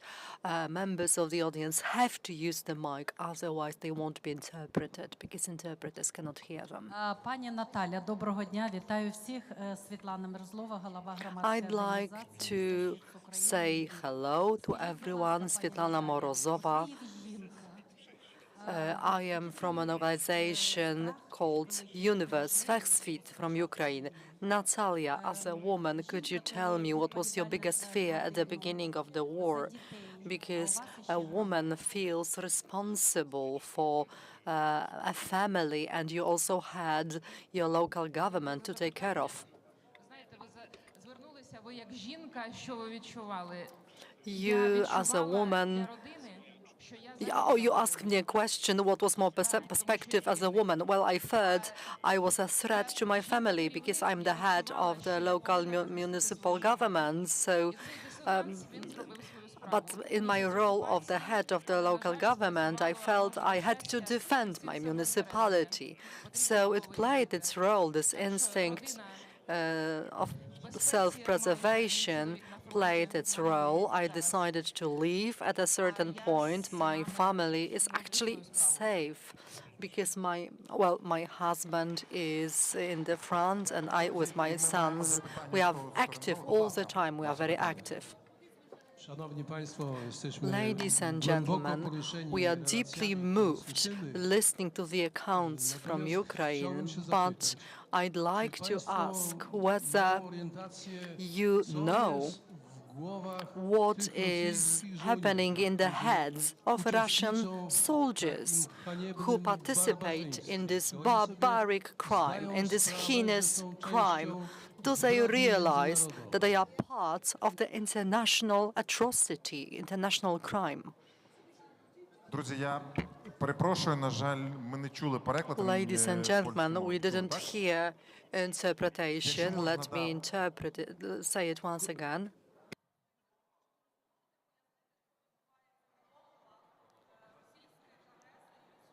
Окей. Питання було, що в головах російських солдат і агресорів. The question is repeated in Ukrainian.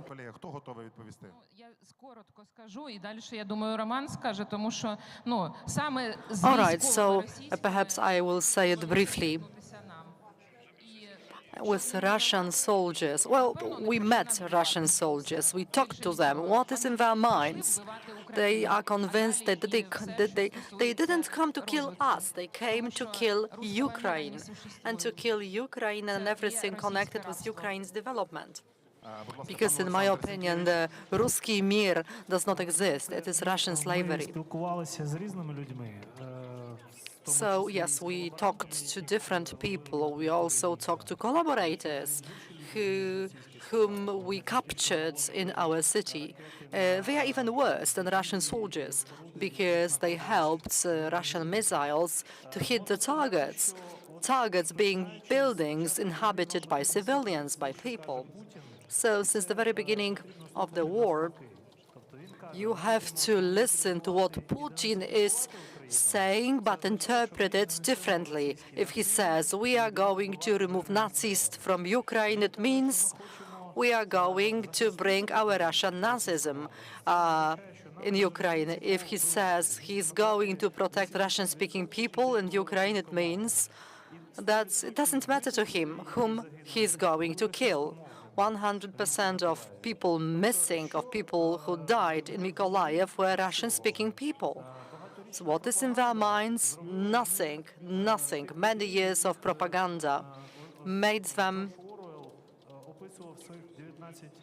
individuals who are described by Orwell in his book 1984 as people who are believers in the statement that peace is a lie and the truth is not significant.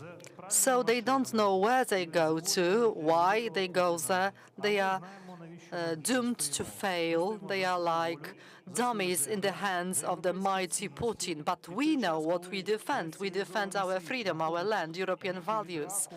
And at the time when the civilized world is trying to cure this cancer and find new planets in the universe, a mission of Putin is to bring Russian anthem and dilapidating toilets to Ukraine as he has in Russia. I have no doubt we will prevail, we will win. Glory to Ukraine. Roman wanted to respond very briefly as to what these people have in mind. I have one association. If you have a child of 3, can the child drive a car? No, they can't. If you look at rural life in Russia, they don't have infrastructure, they don't have anything. It is a pity, but bringing or like educating the Russian nation, well, simply the Russian nation is not prepared to understand the tragedy of the events in which they are participating. They are convinced they are fighting for the truth. They are convinced they are fighting for values. So it is our task to make all the efforts to educate our children so that nothing like that happens again. Anyone else? Any volunteers? Ladies and gentlemen, it is clear that the war leads to the situation in which certain needs of the local government are obvious, like humanitarian aid and so on and so forth. But let me also ask, what is an idea that you have for your local community after the war is over? What needs will have to be met first? Education, infrastructure, or any other activities, building the social tissue, community life. I know it may differ between municipalities, rural communes, big cities, but what are your ideas for development after the war? Which will be the most important needs to be satisfied? All right, so if I may respond briefly, as for our plans for the future, plans for rebuilding after the war, we are not going to rebuild a city to the state from before the war, because unfortunately poverty, the evil will this evil that is happening will allow us to continue decentralization. We are not going to rebuild hospitals to see them the way that they were. We are going to rebuild them in a more improved way, because we are fully aware what people need. And we are fully aware that today Ukraine will be renovated not by political leaders, not by the state, but by people. That's our difference between us and the Russians. And also a brief response.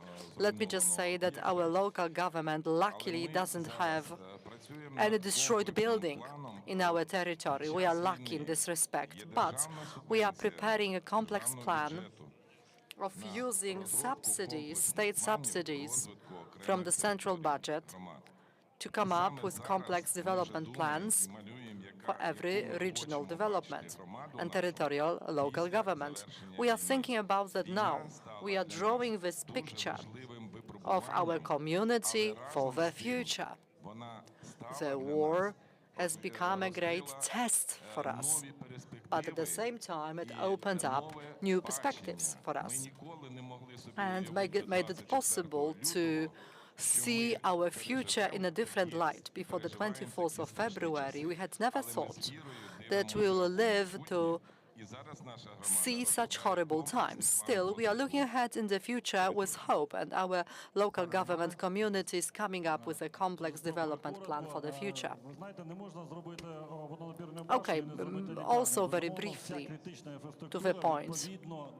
You can't well, if there is a water tower, you want to rebuild it the same way it was. Well, we will rebuild the infrastructure, but it will be improved, let me put it like that. Every thinking activist of the local government has to think about spatial development plans. Let me turn to every mother, every father. We have experienced 2 years of the epidemic. Our education suffered tremendously, so with our local government, the educational process will be our priority. That is why the future of our children is based on education. Thank you. Thank you. Well, I wanted to thank our panelists. I wanted to thank our excellent partners, the American people. Through USAID, US institution, and through the Norwegian institution who financed this meeting, I wanted to thank our friends, our supporters, for your incredible support.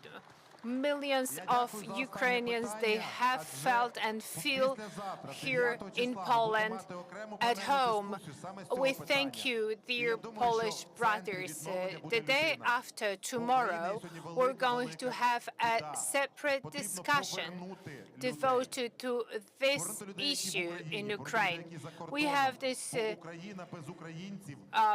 major demographic challenge in Ukraine. We need to assist those who have been relocated in Ukraine and those who live outside Ukraine. On the left, there is another room, and a networking meeting will be organized, will be held in a moment over there with mayors, with heads of local government. You're all heads of local government, so perhaps, hopefully, we'll initiate some long-term relations and collaboration. So please go now to this room on the left for networking. Thank you.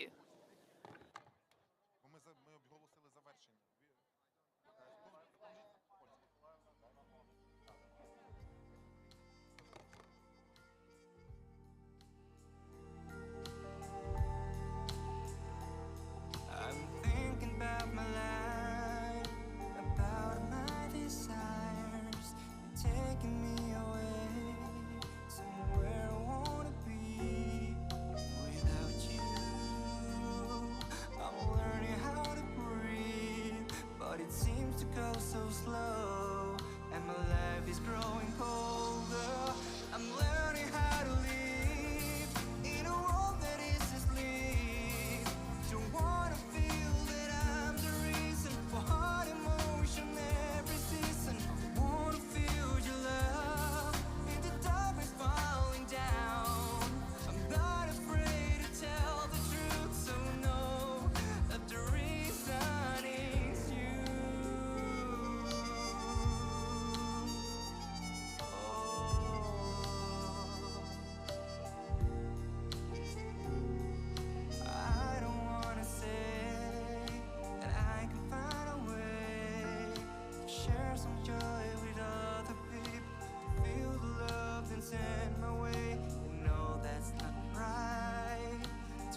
Oh my gosh, it's 12 noon and I'm up late again. Jumped out of bed, this ain't a usual day. Today I'm heading to town, I got some things on my list, but the most important thing I need to mark is a kiss. Cause when midnight rings, I won't be letting you leave. I said to myself, I won't be a Grinch this Christmas. So could you wrap me in your arms, I'll sign you off my wish list. So, Miss Claus, don't let me down. I got cookies and I got wine, red like the velvet on your gown. Please, Miss Claus, don't let me down. I'd really love to have you around. And maybe I can make you Santa's wife. Can you hear the jingle bell sound? Please, Miss Claus, don't let me down.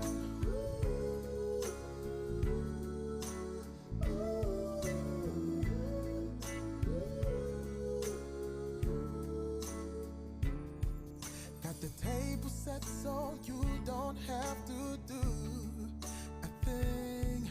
I put the tinsel and the stockings up ready for the morning. Took the tree out the closet, couldn't find the star, but since you're here, I wouldn't mind your heart. I'm feeling festive, cheers, let's bless this occasion. So, Miss Claus, don't let me down. I got cookies and I got wine, red like the velvet on your gown. Please, Miss Claus, don't let me down. I really love to have you around. Maybe I can make you Santa's wife. Hear the jingle bell sound. Please, Miss Claus, don't let me down.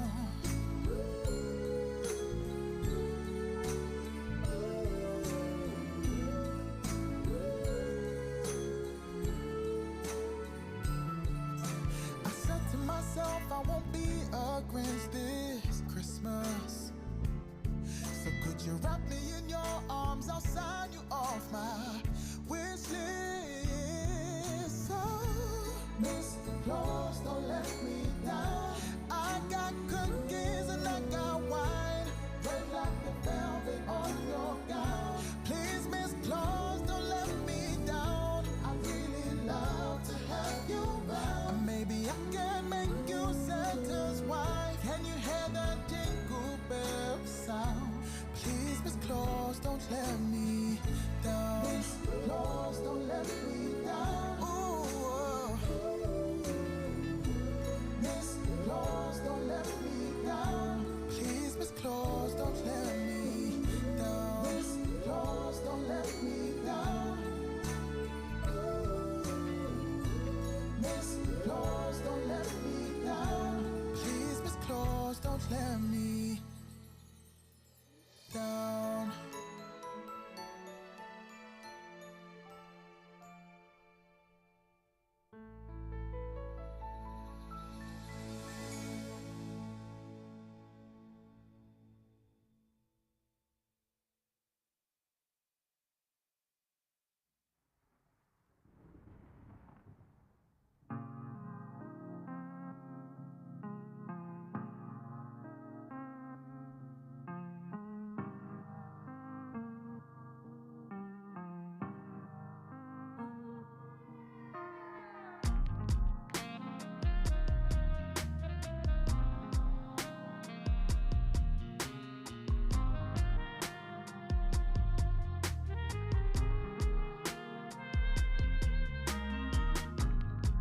I guess we're both a little crazy.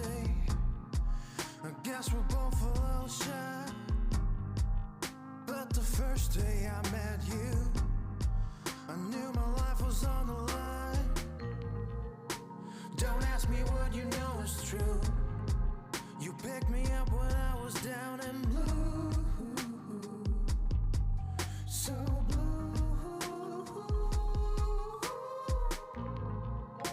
now, baby, tell me it's a sign, or am I tripping out my mind? You can feel it too, right? Oh, all the stars just align. The sun go down before I find my ground. Don't let my dreams grow old. Let me find the way out.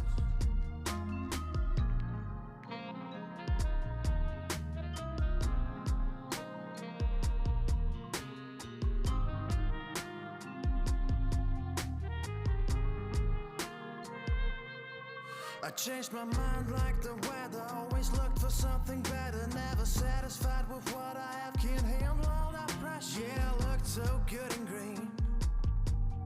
Always stuck in my routine. Yeah. Now please, don't ask me what you know is true. The only reason I came through is you. Only you.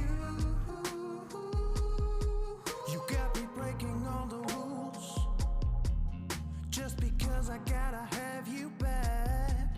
Your time is something that I need to have, something I can't understand. The sun go down before I find my ground. Don't let my dreams grow old. Let me find the way out. Don't let the sun go down before I find my ground. Don't let my dreams grow old. Let me find the way out.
Oh my gosh, it's 12 noon and I'm up late again. Jumped out of bed, this ain't a usual day. Today I'm heading to town, I got some things on my list, but the most important thing I need to mark is a kiss. Cause when midnight rings, I won't be letting you leave. I said to myself, I won't be a Grinch this Christmas. So could you wrap me in your arms? I'll sign you off my wish list. So, Miss Claus, don't let me down.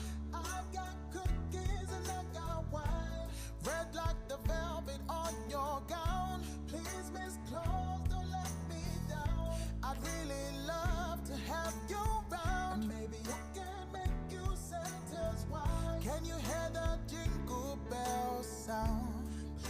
Close, don't let me down.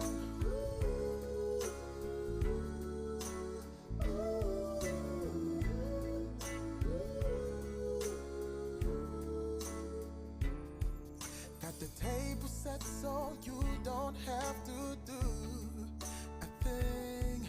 I put the tinsel and the stockings up ready for the morning. Took the tree out the closet, couldn't find the star, but since you're here I wouldn't mind your heart. I'm feeling festive, cheers, let's bless this occasion. So, Miss Claus, don't let me down. I got cookies and I got wine, red like the velvet on your gown. Please, Miss Claus, don't let me down. I really love to have you around. Maybe I could make you Santa's wife. Hear the jingle bells sound. Please, Miss Claus, don't let me down.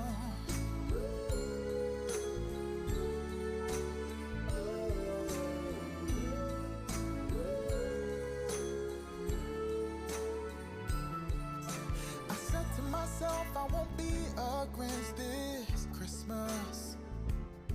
So could you wrap me in your arms? I'll sign you off my wish list. So, Miss Claus, don't let me down.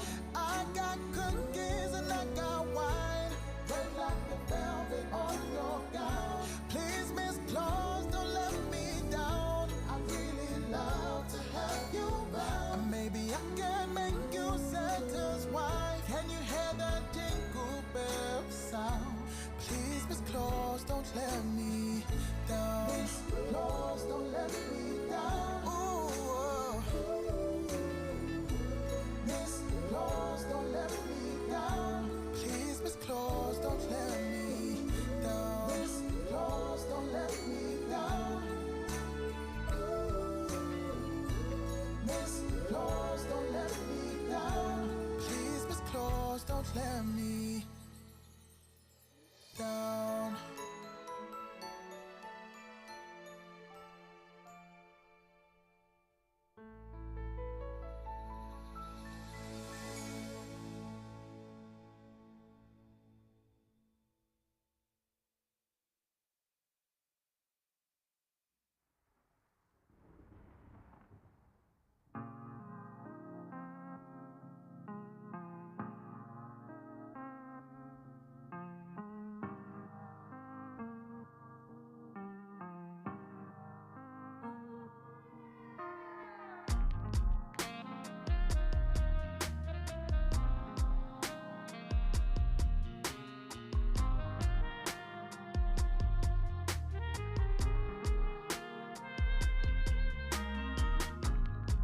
I guess we're both a little crazy. I guess we're both a little shy. But the first day I met you, I knew my life was on the line. Don't ask me what you know is true. You picked me up when I was down and blue. So blue. Now baby, tell me it's a sign, or am I tripping out my mind? You can feel it too, right? All the stars just align. The sun go down before I find my ground. Don't let my dreams grow old. Let me find the way out.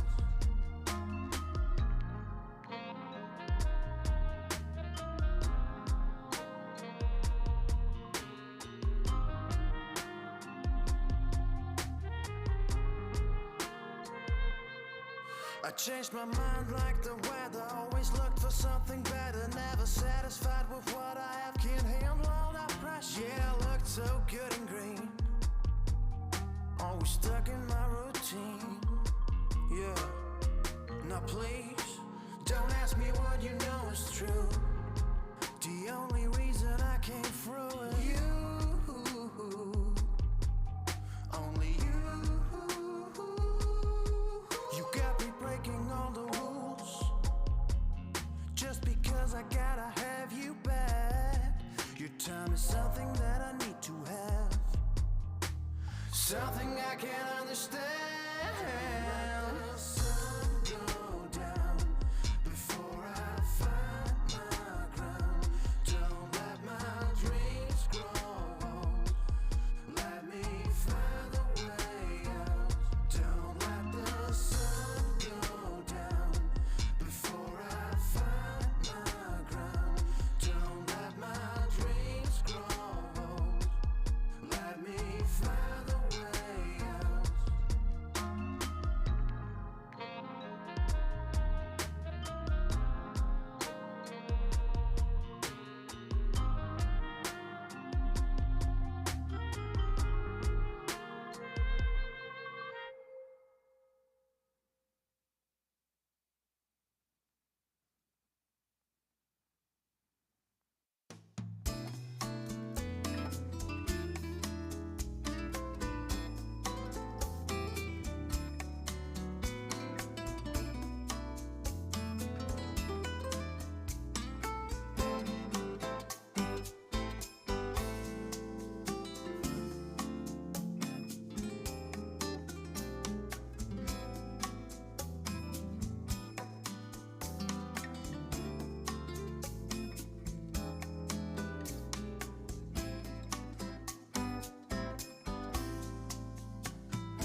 Oh my gosh, it's 12 noon and I'm up late again.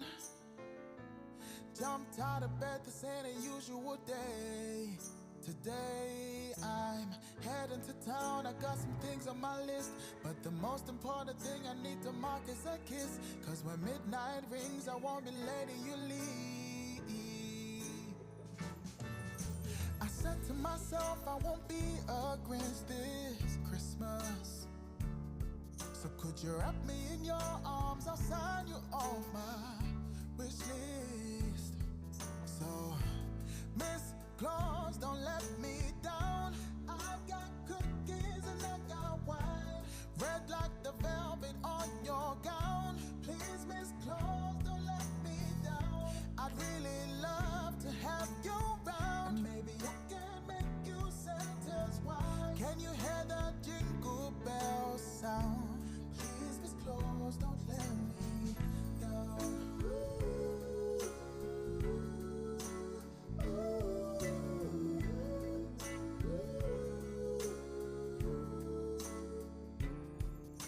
The table set so you don't have to do a thing. I put the tinsel and the stockings up ready for the morning. Took the tree out the closet, couldn't find the star, but since you're here I wouldn't mind your heart. I'm feeling festive, cheers, let's bless this occasion. So, Miss Claus, don't let me down. I got cookies and I got wine, red like the velvet on your gown. Please, Miss Claus, don't let me down. I really love to have you around. Maybe I could make you Santa's wife. Hear the jingle bell sound. Please, Miss Claus, don't let me down.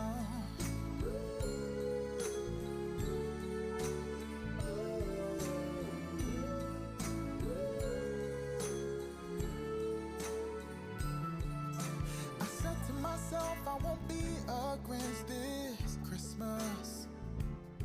So could you wrap me in your arms, I'll sign you off my wish list. So, Miss Claus, don't let me down. I got cookies and I got wine, red like the velvet on your gown. Please, Miss Claus, don't let me down. I really love to have you around. And maybe I can make you Santa's wife. Can you hear the jingle bell sound? Please, Miss Claus, don't let me down. Miss Claus, don't let me down. Ooh, Miss Claus, don't let me down. Please, Miss Claus, don't let me down. Miss Claus, don't let me down. Miss Claus, don't let me down. Please, Miss Claus, don't let me down.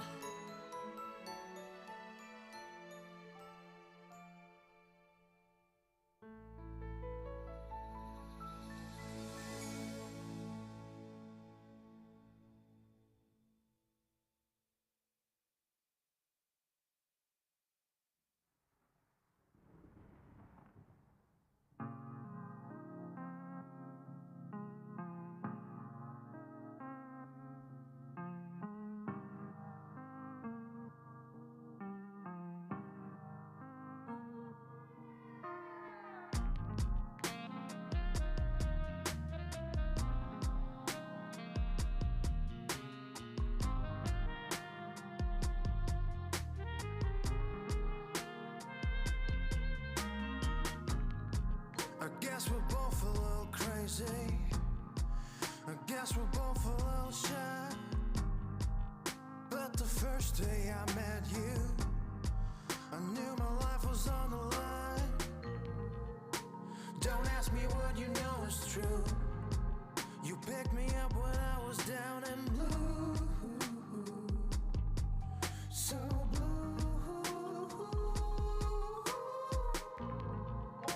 Now baby, tell me it's a sign, or am I tripping out my mind? You can feel it too, right? All the stars just align. Sun go down before I find my ground. Don't let my dreams grow old. Let me find a way out.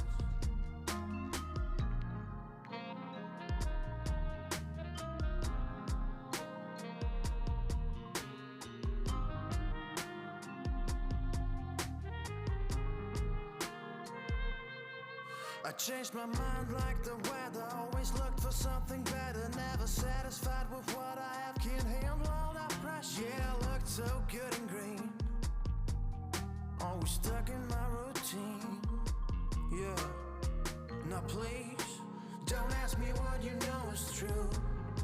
The only reason I came through is you. Only you. You got me breaking all the rules just because I gotta have you back. Your time is something that I need to have, something I can't understand.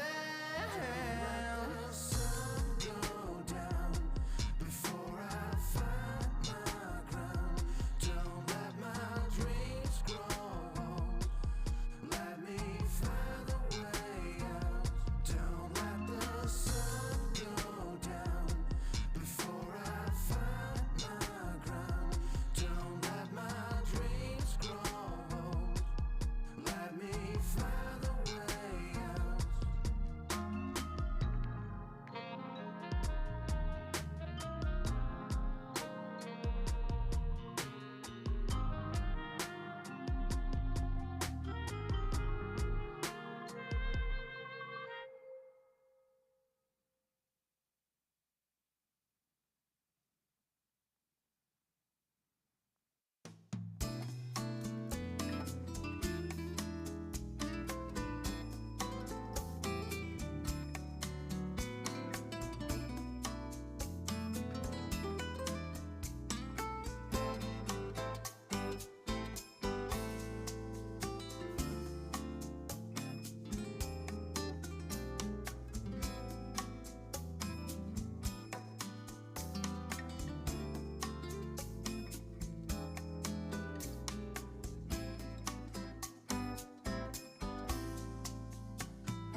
1, 2. Good evening, everybody. In the next 3 to 5 minutes, we're gonna continue our night. So please join me on the main stage in the next 3 to 5 minutes. Also, if you see someone, your friends, your colleagues who are not here, just text them, message them, and then gather around in 3 to 5 minutes. We're gonna have an official opening and then something else. I'm gonna share that a little bit later. So 3 to 5 minutes.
Oh my gosh, it's 12 noon and I'm up late again.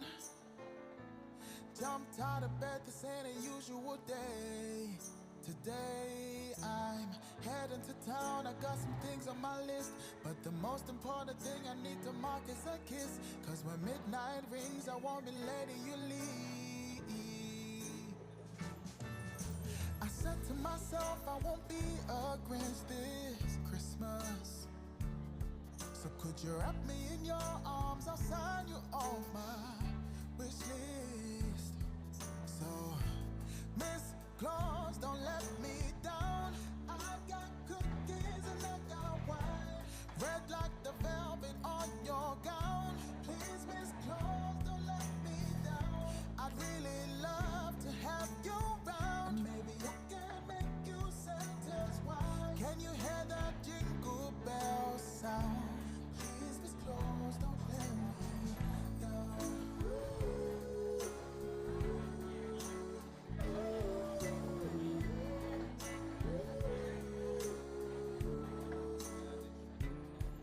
Got the table set so you don't have to do a thing. I put the tinsel and the stockings up ready for the morning. Took the tree out the closet, couldn't find the star, but since you're here, I wouldn't mind your heart. I'm feeling festive, cheers. Let's bless this occasion. So, Miss Claus, don't let me down. I got cookies and I got wine, red like the velvet on your gown. Please, Miss Claus, don't let me down. I really love to have you round. Maybe I could make you Santa's wife. Hear that jingle bell sound. Please, Miss Claus, don't let me down.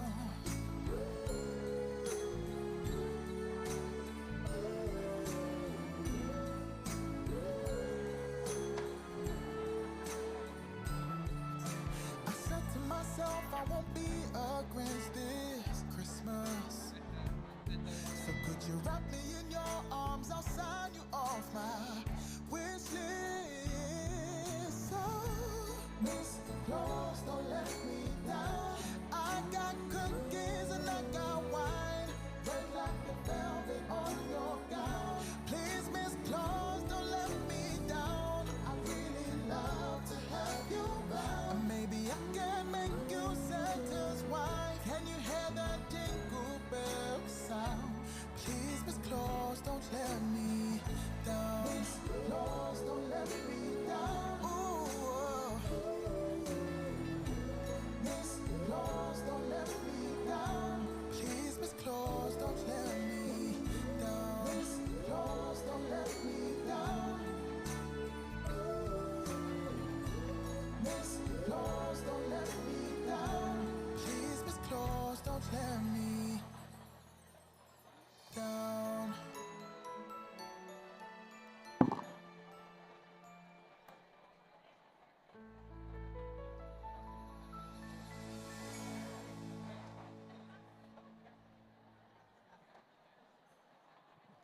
We are almost there, starting in 2 minutes.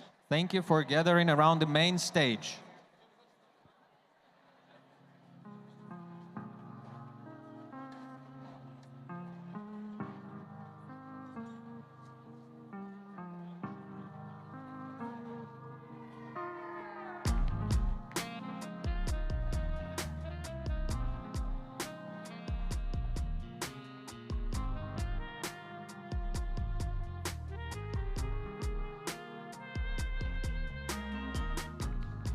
I guess we're both a little crazy. I guess we're both a little shy. But the first day I met you, I knew my life was on the line. Don't ask me what you know is true. You picked me up when I was down and blue. So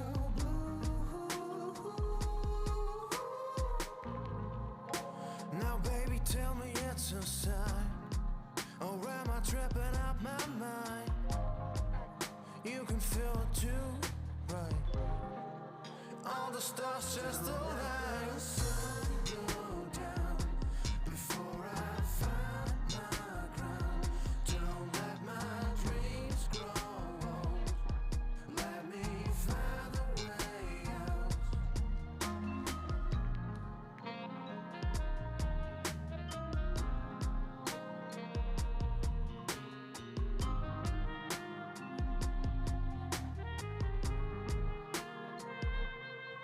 I changed my mind like the weather. Always looked for something better. Never satisfied with what I have. Can't handle all that pressure. Yeah, I looked so good and green.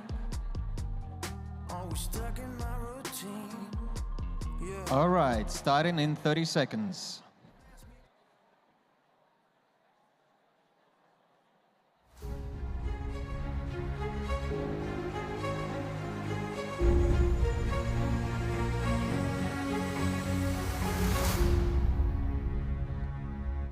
Good evening, everybody. Welcome to G2 Arena. My name is Andriy Suslenko. I'm going to host this welcome ceremony and moderate a couple of the panels through the next couple of days. First thing I want to say, thank you, Poland. Thank you, Ješuv and G2 Arena, for arranging this event, which to many might seem an unnecessary event during the wartime. But I feel it already that this is a necessary place, not only for meeting, for chatting, but for collaboration, for help, for support, for knowing more how for Ukraine to win this war in partnership with Poland and other allies. I'm going to tell you in short how we're going to proceed today and what we can expect tomorrow. So first of all, the thing that I want to mention that this event here is aiming for a few goals. First, collaboration. I know that 37 Ukrainian mayors are here, and I thank you so much for making this hard trip and getting to Ješuv. This is the place where you can receive A, support, B, knowledge, C, resources, and D, acceptance and understanding of how to move on. I'm going to switch to Ukrainian for a moment to say this. Я знаю, що тут є 37 українських мерів. Я хочу вам подякувати за те, що ви знайшли сили, ресурси і можливість приїхати. Адже тут є можливість створити партнерство, дізнатися, як перемогти у цій війні, взяти ресурси, взяти нові знайомства і поїхати додому з більшою енергією. Coin new alliances, and I'm moving back to English. To understand better Ukraine and Ukrainian needs, the needs of the cities, the needs of the mayors, the needs of the citizens, and the needs of the government.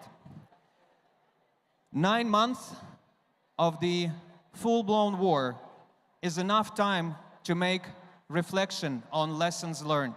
So one of the aims of this conference is as well to see and reflect on the lessons that we've learned in many dimensions. This is the question of demography, how we work with our citizens. This is the question of how do we deal with the humanitarian crisis? How do we deal with logistics? How do we deal with water? How do we deal with food, resources, oil, and many other things? So, dear panelists, dear speakers, thank you so much for bringing the ideas here and the lessons. We're going to explore that in the next 2 days. Of course, this type of event is only possible thanks to the partners and the patronage. And just look behind, look behind my back in a moment. You're going to see all the partners and patronages. I'm going to tell you who these are. Council of Europe, of course, thank you.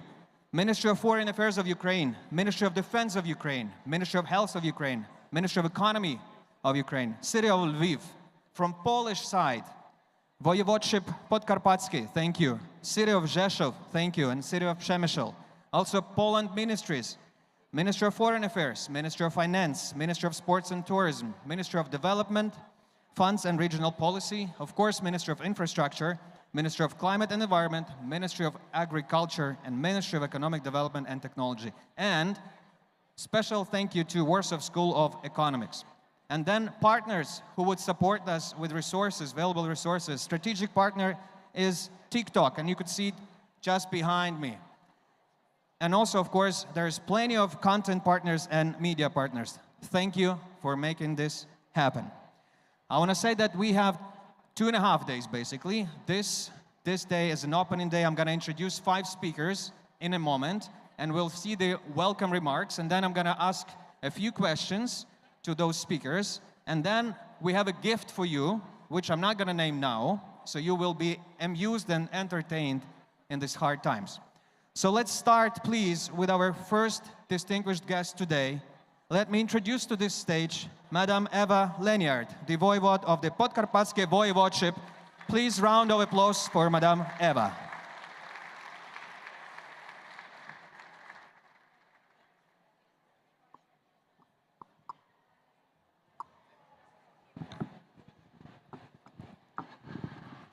Szanowny Panie Prezydencie, Panie Ambasadorze, Szanowni Państwo, zaproszeni goście. Ambassador, ladies and gentlemen, Jest mi dear guests, niezwykle miło, jestem it is my zaszczycona, great że pleasure mogę and dzisiaj great honor wraz z Państwem spotkać się to tutaj, meet you here aby tonight rozmawiać o pomocy, która to jest discuss potrzebna walczącej the o aid suwerenność which i terytorium Ukraine własne that is Ukrainy. fighting for its territory and for its sovereignty. Że będę mogła wraz z Państwem podzielić się I'm honored informacjami, that I które can share with sprawiły, you że Podkarpacie the i Polska po information 24 that lutego made this region stało się and krajem, Poland który solidarnie odpowiedział na hosts and potrzebę a pomocy state that naszym sąsiadom responded z with Ukrainy. solidarity to the cry for help from Ukraine, from our neighbors.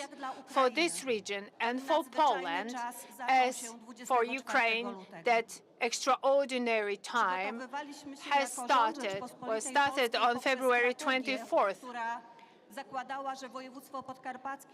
We had this strategy that assumed that this region, Podkarpacie region, and neighboring regions in Poland would be the recipient regions in case of war.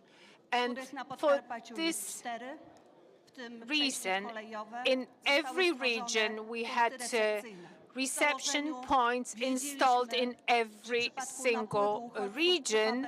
At the reception at border crossings, we knew that in case of refugees, we had to meet basic needs of those fleeing the war. They had to receive food, medical assistance, psychological help, and accommodation.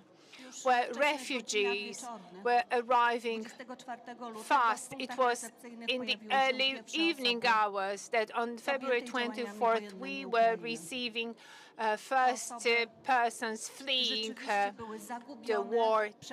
These persons were indeed at a loss. They were lost and in deep need for any support. And over the next 12 or 24 hours, it turned out that the reception points had to be extended and we had to expand it because of this huge influx of refugees. As early as in March, early March, we had more than 80,000 people crossing borders, going through the border points here in this region, and they were met with the representatives of the state services, fire brigades, the police, and then the local government organizations from this region.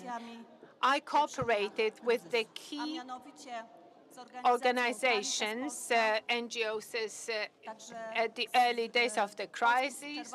That was Caritas Poland, and then the Red Cross that was supporting me in the provision of medical services. And it was quite soon that it turned out that we would need support from a big group of translators and interpreters. And here, the Ukrainian association with its branch in Przemyśl helped us, supplying very many volunteers supporting us. We had so many interpreters from this Ukrainian Union or Ukrainian Association, where the refugees who were arriving on the border, they had been through such a trauma that they couldn't decide whether they could leave the reception point and keep on traveling to find shelter, to find accommodation. They were terrified. What their accounts, what their narration,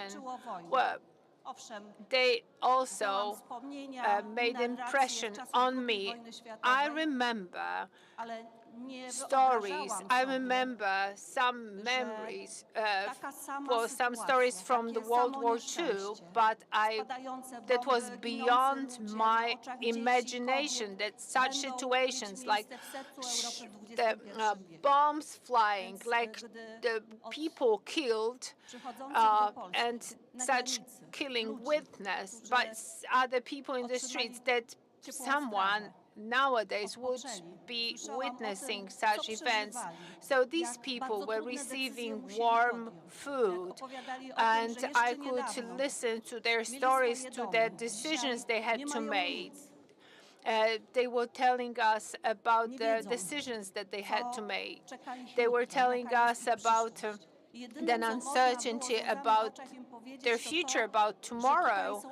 And the only thing that we could tell them was that they were in a safe place, and irrespective of their decision, they could rely on us. And actually, me and other people who were committed to assisting them, we still have this impression that we had so many terrifying stories. There were so many other aid organizations, and over the following weeks, more than 1 million people from Ukraine crossed the border in our region, and until now, our border in this region was crossed by 4 times more people. That was a huge challenge for us, but it was also an exam. That was also a test for me, my people, and for the residents of this region.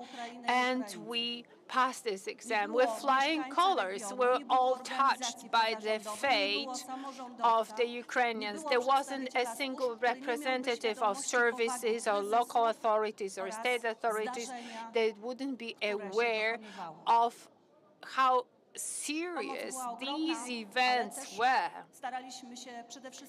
The aid that they were receiving and that we were receiving was immense, but on the other hand, it was our task to secure their well-being, to keep them safe. And for that, I'm very grateful to Polish services that mass influx of people translated into intensified traffic, road traffic, train traffic, and other phenomena that comes with mass fleeing of people. We didn't have such phenomena, such negative phenomena here in this region. I must say I'm very proud that my compatriots, people from this region, responded in such a great way. I want to thank all the NGOs and all the UN organizations and UNHCR and other NGOs. These are organizations that we're in touch with and we receive assistance from. I'm unable to name all the organizations. I'm unable to list them, but during the visit of the High Commissioner of the UN, during his visit in March, when he visited all the reception points in this region, where these words say, what you created on the border was excellent. I see no fault with that. I believe that that works so well, and I congratulate you on your effort. I consider these words from the Commissioner, who have seen so many crises and has witnessed so many difficulties where that these were words coming from his heart.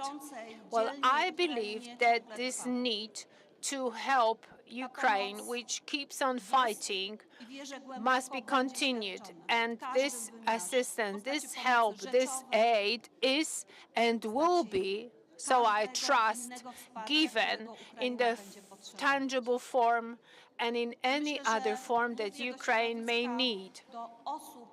And I'm speaking here to people, to those who fully understand the importance and the burden of the situation. Well, and the only decision that we can make is the decision which resources should be released and when to be delivered on time and to provide this assistance on time. So we engaged all possible means and measures and our capacity, starting from Caritas with the Ukrainian association in Poland. Then we have other organizations, NGOs, local units of the fire brigades that were holding shifts, and there were local groups of village women who were supplying sandwiches and snacks to these reception points. Then these were parishes which were agreeing on a schedule for delivering food and providing other services to the refugees. Then we were also trying to stretch out our aid to those awaiting to cross the border on the other side of the border. So as early as we could, we were offering certain assistance like blankets and water and food, well, meals. We were offering that to those who waited on the other side to cross the border. We were doing our best to respond to people's needs. Know that the time was difficult. February 24th, well, this is the winter time in Poland, as it is in Ukraine. Actually, it was quite comforting that it was getting warmer during the day, but on the border crossing in the mountains in Krościenko, at night the temperature was dropping to minus 20 degrees. So we understood that time was the key factor for those in need of assistance. These people could not remain too long in locations without heating because they would risk freezing. In particular, children. We had 10 medical reception points and 6 regular reception points, and we provided 18.5 thousand services, medical services to refugees, including 4.5 thousand cases of served children. Well, these are numbers, of course, but when I say 1 million people, well, I understand and I know that 1 million, well, that translates into all these people who arrived here with very different expectations towards Poland. We did our best to meet their expectations. I trust that that was, in a way, a test that my region and my country passed. And I also trust that Ukraine will be successful at the end. Thank you. The first thing I'm going to say, that I could feel the empathy that you possess. And this empathetic way of dealing with the war and with the crisis, I guess this is the most helpful for us, Ukrainians. And this empathy is something I thank you. And I have a question which I want to ask. Because this is a conference of lessons learned, I want to ask you, and you've talked about many of the challenges that you had. Which of the challenges that you had brought you the biggest lessons? Please. To jest trudne pytanie. Nie jest łatwo odpowiedzieć, które z wyzwań w ramach tego procesu było It's not easy to answer which of the challenges during the crisis was one of the most difficult crises to overcome, challenges to overcome. Emotionally, I think that that was the first meeting first moment of meeting the refugees, this first, well, I would say, wave of human unhappiness, of human disaster that came as a shock, that misery which I show, the tears that I saw in people's eyes, people who were fleeing uncertain of their future. And from the point of view of my personal emotions, that was the most difficult time, like the first 24 hours of the influx of refugees. But in the terms of the logistics, as the receiving region, it was our duty to arrange the dislocation in the sense that we had to provide transportation for those arriving at this region. We are a border region. We are on the border. We are on the periphery of the country. So we don't have an extended train and road infrastructure. So we had to ensure transportation, and we have car transport, automotive transport, and rail transport.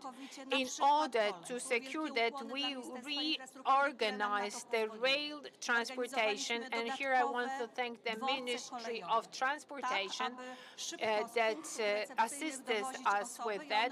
So we reorganized our railway stations so people could transfer swiftly and go to other cities in Poland, so then they can continue with the travel to their point of destination. Well, some refugees declared that they wanted to stay in Poland. Some they were on their way to their families in Europe, and there were also some who didn't have a place to go, and we had to refer them to other governors that would provide them with other locations. So transportation was a major challenge. Pani Ewa Leniar, thank you so much. Thank you bardzo. And I wish you strength to sustain, because your strength is needed. Thank you. I want to tell to those of you that barely speak either Ukrainian or Polish or English, we have a booth over there of simultaneous translation, so you can slowly come there, take a headset, and then hear everything that is said here. I'm going to switch to Ukrainian for a second. Якщо хтось з вас не розуміє англійську або польську, будь ласка, візьміть headset, в якому So if you don't understand English, Polish or Ukrainian, you can take advantage of headsets that you can use and listen to simultaneous interpretation. You don't want to miss a single word. On this stage, the mayor of the city of Rzeszów, Mr. Konrad Fiolek. Pan Konrad, прошу.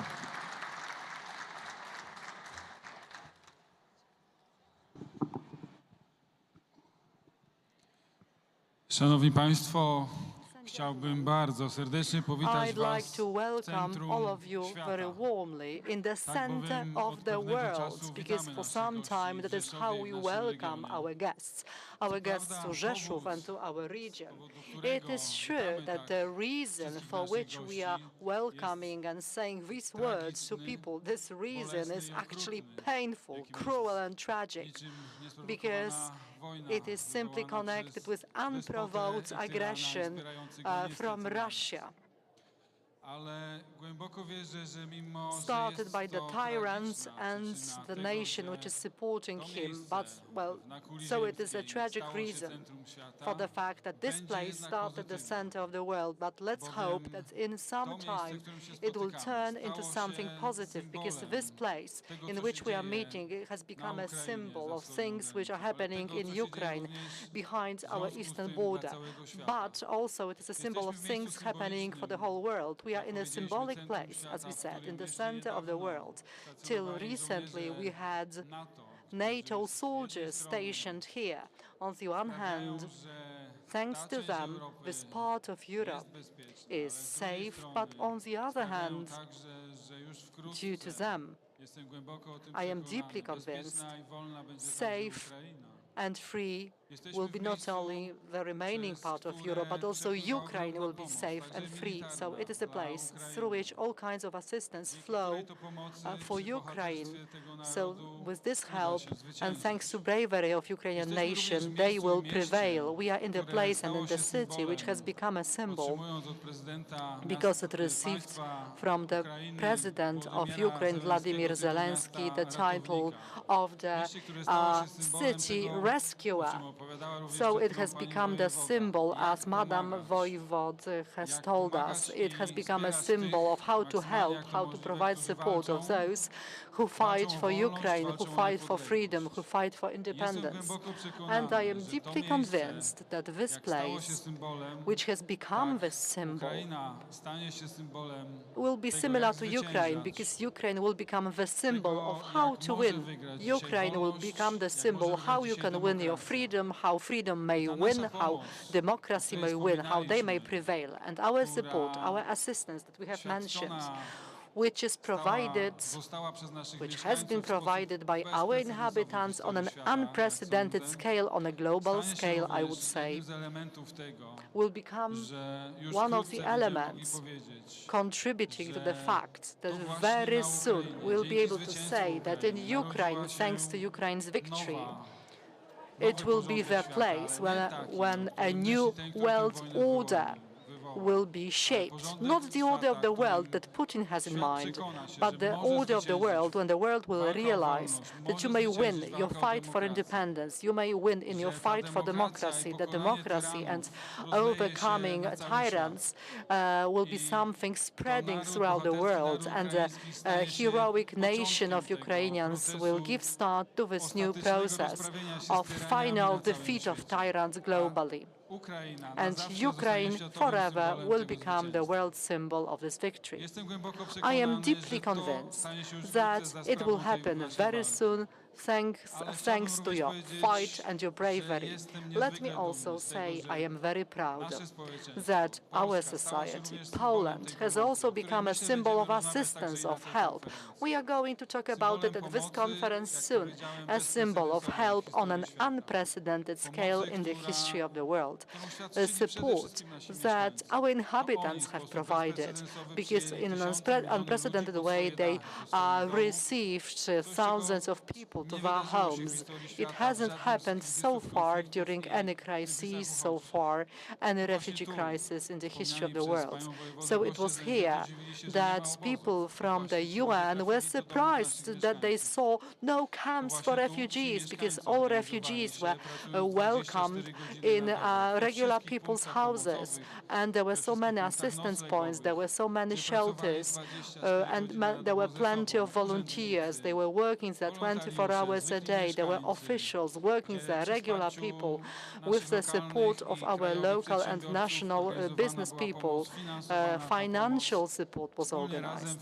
So all people together provided this help on an extraordinary scale. It was the scale which was actually evoked and caused by this cruel war. But I think that this scale of help shows to the world that such great opportunities and possibilities to mobilize various forces and various potentials are actually here, and it is something that not only our country can provide. So I am deeply convinced that this symbol, the symbol of this assistance, which we are going to discuss during this conference, will become something will become experience shared by our countries of Europe. So we are going to continue our debate on how to support, on how to help. One more thing that I would like to mention. As we could observe here in Rzeszów, in the near future, the coming months, the coming years, right after the victory of Ukraine, we will have to, and we will begin a process of talks about how Europe and Ukraine are going to look like, how the relations should be shaped, how assistance should be provided for Ukraine to build new Ukraine. So, for all these reasons, connected with assistance, struggle, reconstruction, which will begin very soon. This location is the best place to start this debate for the coming years, for the coming months. So I'd like to say that I'm joining into all the words of welcome, especially to our friends from Ukraine, from local governments there, from NGOs there, who want to talk to us, who want to continue our dialogue, and they are convincing us here and in the whole world, using one phrase, we will win. Thanks to that, thanks to your deep belief that you will win, we will continue our determined support in your fight and reconstruction. Let me emphasize very clearly that this position and this determination accompanies not only this city, but everyone is equally determined in Poland. Also in the city of Przemyśl, another city rescuer, but there is also the Union of Polish Metropolis and all the cities gathered there. So there is a dialogue between our organizations, between our cities. The dialogue about reconstruction has actually begun, and it will be continued for the following days, weeks and months, also in the fully independent Ukraine in its territory. Thank you very much indeed. Thank you so much, Pan Konrad. The question that I have to you, the city of Rzeszów almost doubled in size since the war broke out. You were 2,100, now you're around 3,100. And I cannot explain how you manage that. And the question is this: what's the biggest lesson that you, as the city mayor, have learned on the way how to accommodate 100,000 people in your city, and whether this lesson could be valuable to other cities, please? To jest bardzo dobre pytanie, ale That's a very good wspomniałem już question. o tym I have również, also że mentioned to jest that duma. we are Duma bycia prezydentem proud. miasta, w której społeczność I am proud to be the mayor of the city. We had like 200,000 inhabitants, and we actually received 100,000 new arrivals, refugees, and provided accommodation and shelter for them. Let me also say that this city, this region of the world, understood in a broader sense as Poland and Ukraine, is becoming the center of the world very soon as well, because it is us who are going to show how we can help each other. And that's the biggest lesson, I would say, how you can support each other, how you can assist each other, how neighboring countries, neighboring nations can become so much closer than in the past. I believe that since now, this city will become a very international place. It is an extremely international place even now, thanks to the presence of all the services, all the international organizations, the military people, thousands of people who also came here from Ukraine and found shelter in our city. It will remain a very international city, a very international part of Europe. I am also sure that starting from now, all of us on both sides of the border will start on the basis of this amazing process of mutual support, will begin new projects. The projects which will be used to rebuild Ukraine, which will show to Europe and to Ukraine something which is also unprecedented. Namely, that's the lesson that you can have such a close cooperation. One nation can help the other nation with full empathy, without hidden agenda, that we can help each other, because we know that you also fight for our freedom. And we did not expect that. Our generation, as Madam Voivod has said, was born after the war. We thought that it would never happen again, but on this shocking experience, we would build something which would be a shocking, positively shocking to the whole world. And also thank you to the citizens of the city of Rzeszów for support, strength, empathy, and desire to help, which, from what I've heard, is the desire that comes without any condition, just because we want to help. Thank you for that. I want to introduce the Ukrainian part right now of the opening remarks. So please welcome at this stage the Deputy Head of the Mission of the Embassy of Ukraine to Republic of Poland, Mr. Oleg Kuc. Please welcome. Oleg.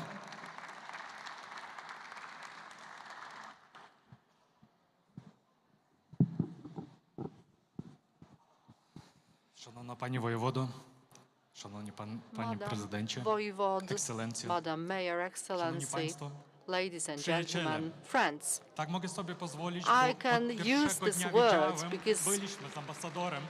Together with the ambassador, since the first days, we were here and we could see how it was organized on your side. Poland did not wait for any decisions from the top of any organizations. Immediately you started to help us. And this help is multifaceted assistance. It is not only the government. It is not only various organizations. It is everyone, every Polish person, every Polish man, every Polish woman opens their homes and their hearts. We are very grateful for that.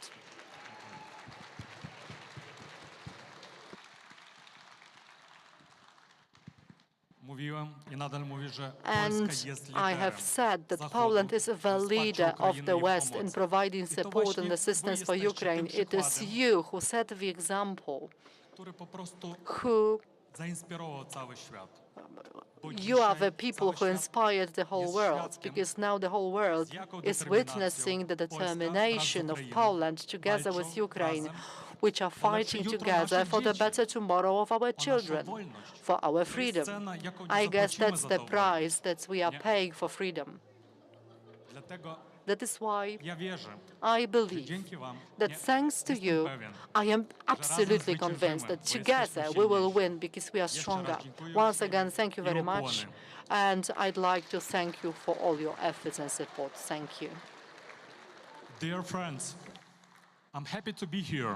It's an honor for me to be among distinguished friends. You're working and acting at every level. Sometimes we know how bureaucratic can be help or assistance of any other government. As I said, I would be happy if all the governments were so fast and effective like Polish governments in help. But civil society, international civil society, NGOs, and especially volunteers were first also to come and to help without decisions, without waiting while other countries or other organizations were about to adopt and, provide assistance or decision. So thank you so much. I'm happy to be here. And please remember, we are here with you, and we are open for the cooperation. Embassy, because this great cooperation with NGOs and volunteers was really initiated with Ambassador Deshica, and we are trying and we are doing all our best to keep the high level, and we are grateful to our Polish friends. And I have an honor also to present you our team, but a bit later. Дорогі друзі, насправді те, що ви тут є, I'd like to say that I am deeply honored to be here. емоцій. Я навіть не знаю просто, як пояснити, як вам подякувати за те, що ви робите щодня. Because I'd like to say that it is a very emotional time for me. It is very difficult to put to words all the things you do on a daily basis. We cooperate with you, with volunteers, with NGOs, with international organizations. You are the example that we are trying to match. You are an inspiration for us.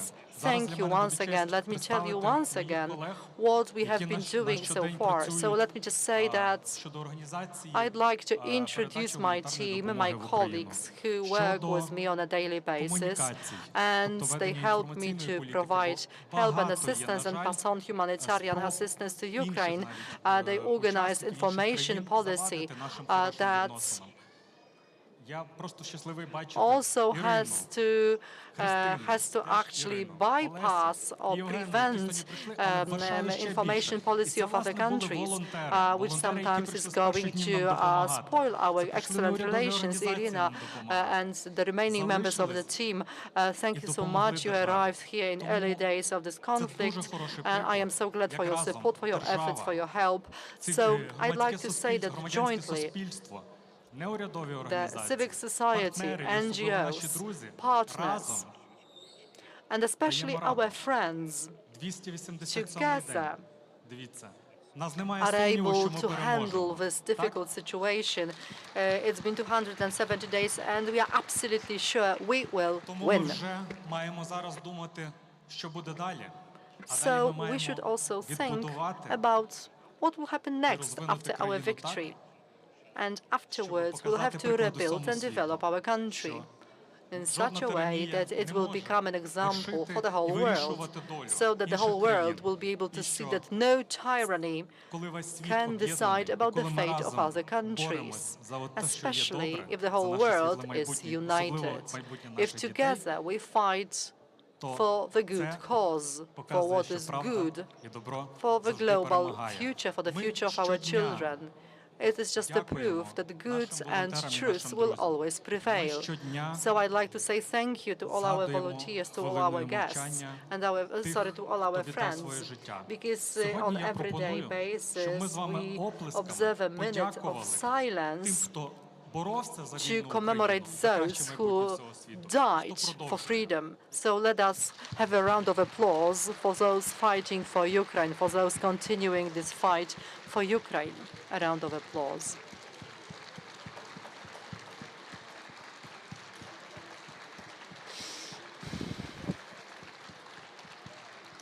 Дякую. Дякую. Thank you so much. Хочу ще раз наголосити, дорогі друзі, I'd like to emphasize once again ми як посольство відкриті до співпраці. There is so much work ahead of us. We are open to cooperation. My colleagues will tell you more about what they do. Everyone will see which project is of interest to you, where you can join in, where you can contribute. Because we want to function as a single force. We want to function arm in arm, hand in hand. Слава Польщі, слава Україні. Glory to Poland, glory to Ukraine. Thank you so much, our friends. We are with you, and thank you for standing firm with the people of Ukraine and being staunch defenders of Ukraine, because we do appreciate this, and together we will win. Thank you. Thank you, Oleg. Thank you so much for that. And also, the stand innovation doesn't come so often, so thank you so much for the energy. I'm going to introduce the other part of the team right now. As Mr. Oleg Kut said, the whole team has worked hard in order to help as many people as we could. And I want you to learn something from what we've done in the past 9 months. Please welcome on this stage the coordinator of the Crisis Coordination Center at the Embassy of Ukraine to Poland, Krystyna Fajczak. Please welcome Krystyna Fajczak with your applause.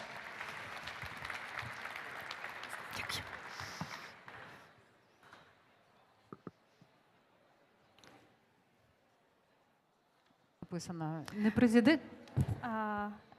Yes, it works. Добрий вечір, good evening і доброго вечора, друзі і колеги. I'd like to tell you a short story, really short. On the morning of February 24th, when Ukraine was bombarded by the Russian missiles, one wonderful Ukrainian woman, Oksana Chiporenko, by coincidence, was just about to return from Warsaw to Kyiv. But that day, she didn't get on the flight and stay in Poland. She is not here, but she worked for the benefit of Ukraine for many years. And here she couldn't just stay aside or sit idly by. And the same day, she gathered like-minded people and go to the embassy and start to communicate with them about assistance, about help, about coordination. Actually, that was how our Crisis Coordination Center was born. We work with the embassy in two directions. The first one is media and communication work, and the second one is about assistance with humanitarian aid, coordination, and logistics. About the first direction, my colleague will tell a bit later, and I will try to briefly dwell on the second one, which was created or formed into Ukraine's Assistance Coordination Center.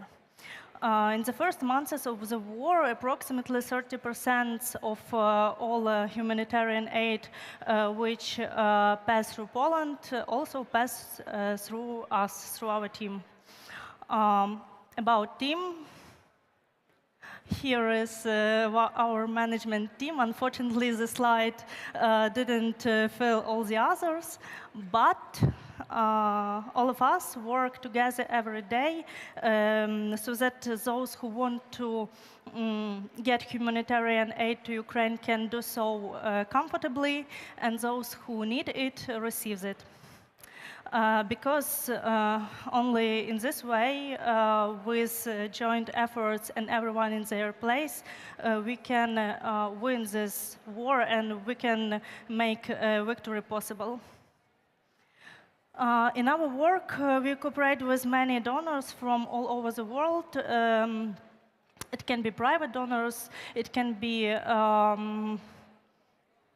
state structures, and we are really very, very grateful and appreciate them for their help. We accept applications for the organization of delivery or other help with logistics, or it can be issues related to preparation of documents for transportation, or to crossing the border, or etc. Among other things, we also have organized a call center where you can turn to 24/7 and you will get an answer and help in solving a problematic issue. Also, we constantly cooperate with the government of Ukraine, directly with the Ministry of Foreign Affairs of Ukraine, and help them in many different issues and directions. Briefly on this one slide, we would like to present you the amount of aid that delivery of which our center has contributed directly since the beginning of our work. You know, after the last cynical attacks on the energy infrastructure of Ukraine, the focus of our attention has significantly sharpened on the issues of finding and delivering the necessary energy equipment, of course.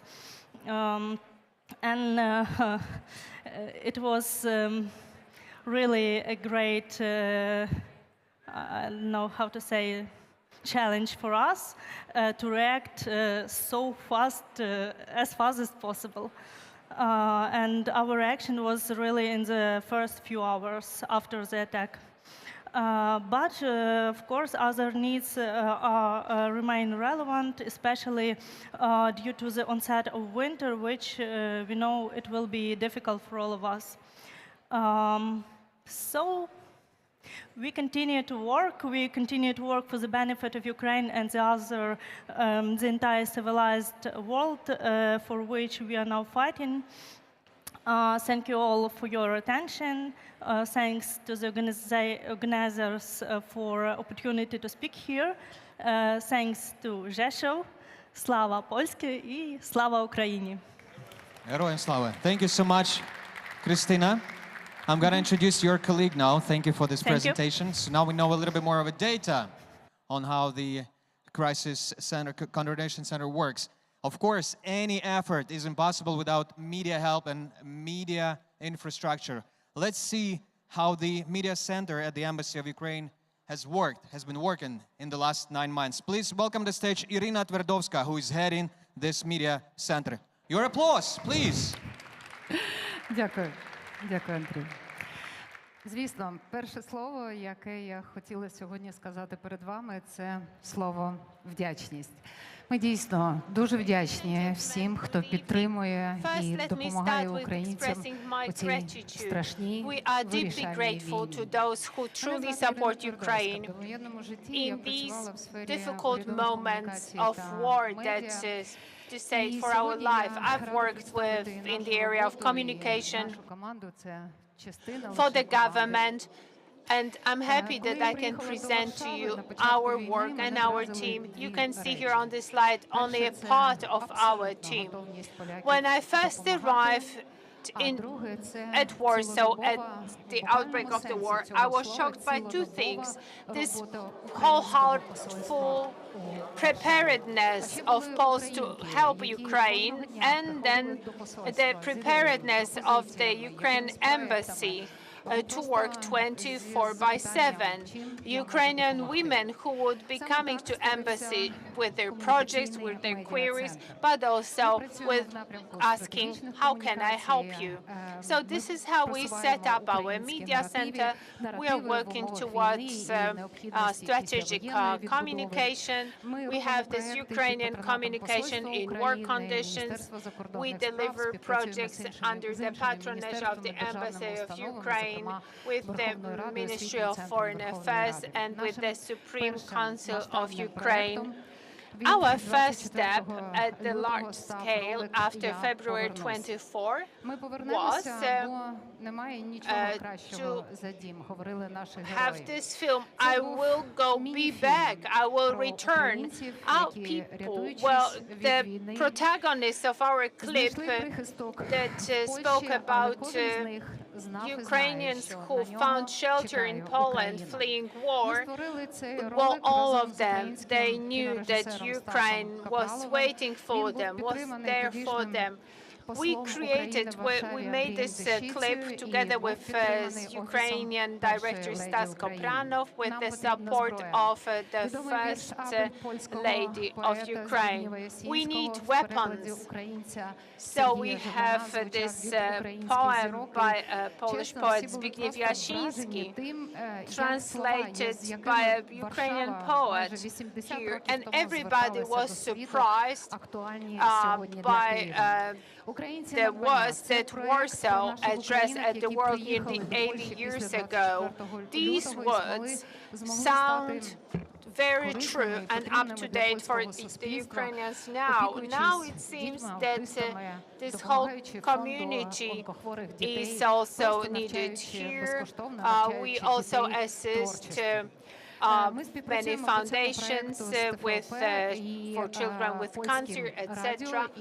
We work together with the TV and Polish channel and with the Polish radio. Today we've launched the first program on the Polish TV in connection with the Ukrainian children. They're joined Polish orphanages, and I trust that they will find lifelong championships.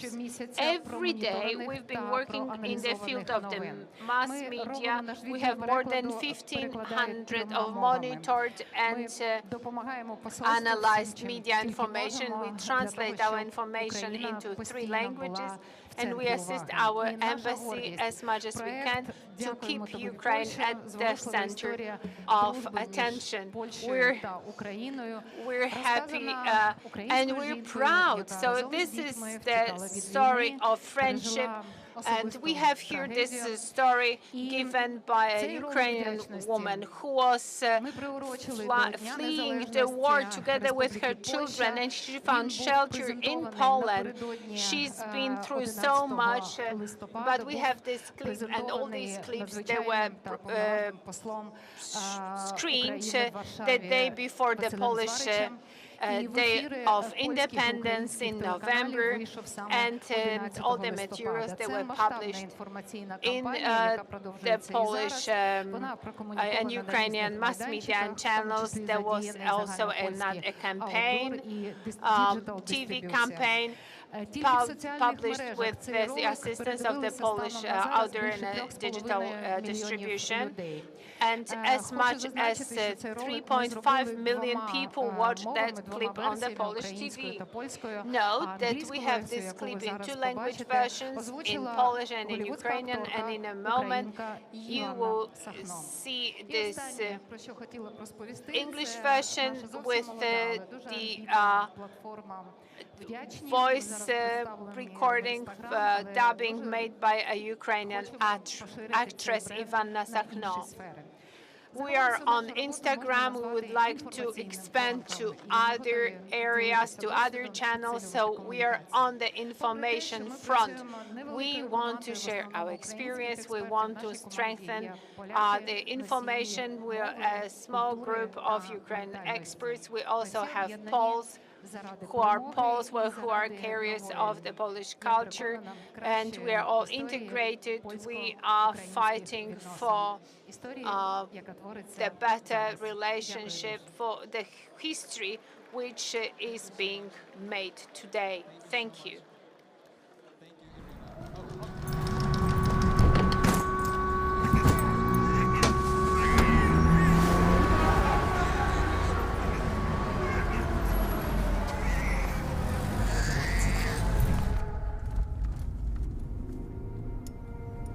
Now I know what it's like to lose everything in a moment. To leave home.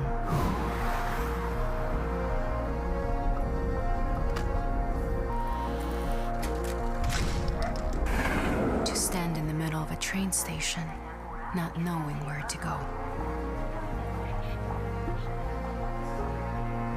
You were a stranger who in a single moment became my savior, a true friend. My children miss their father, but with you, he knows we're safe, so he can calmly defend his country.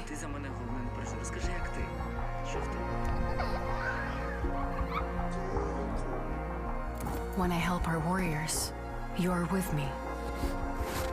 When I raise my voice to be heard, you raise my flag. I do all I can to express the depth of my gratitude to you. And when I realize that I will never see him again, you cry with me.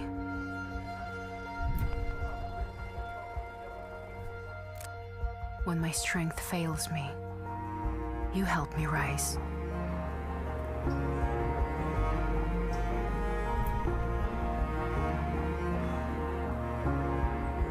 I am Ukraine, and you are Poland, and our hearts beat together. Thank you, Poland.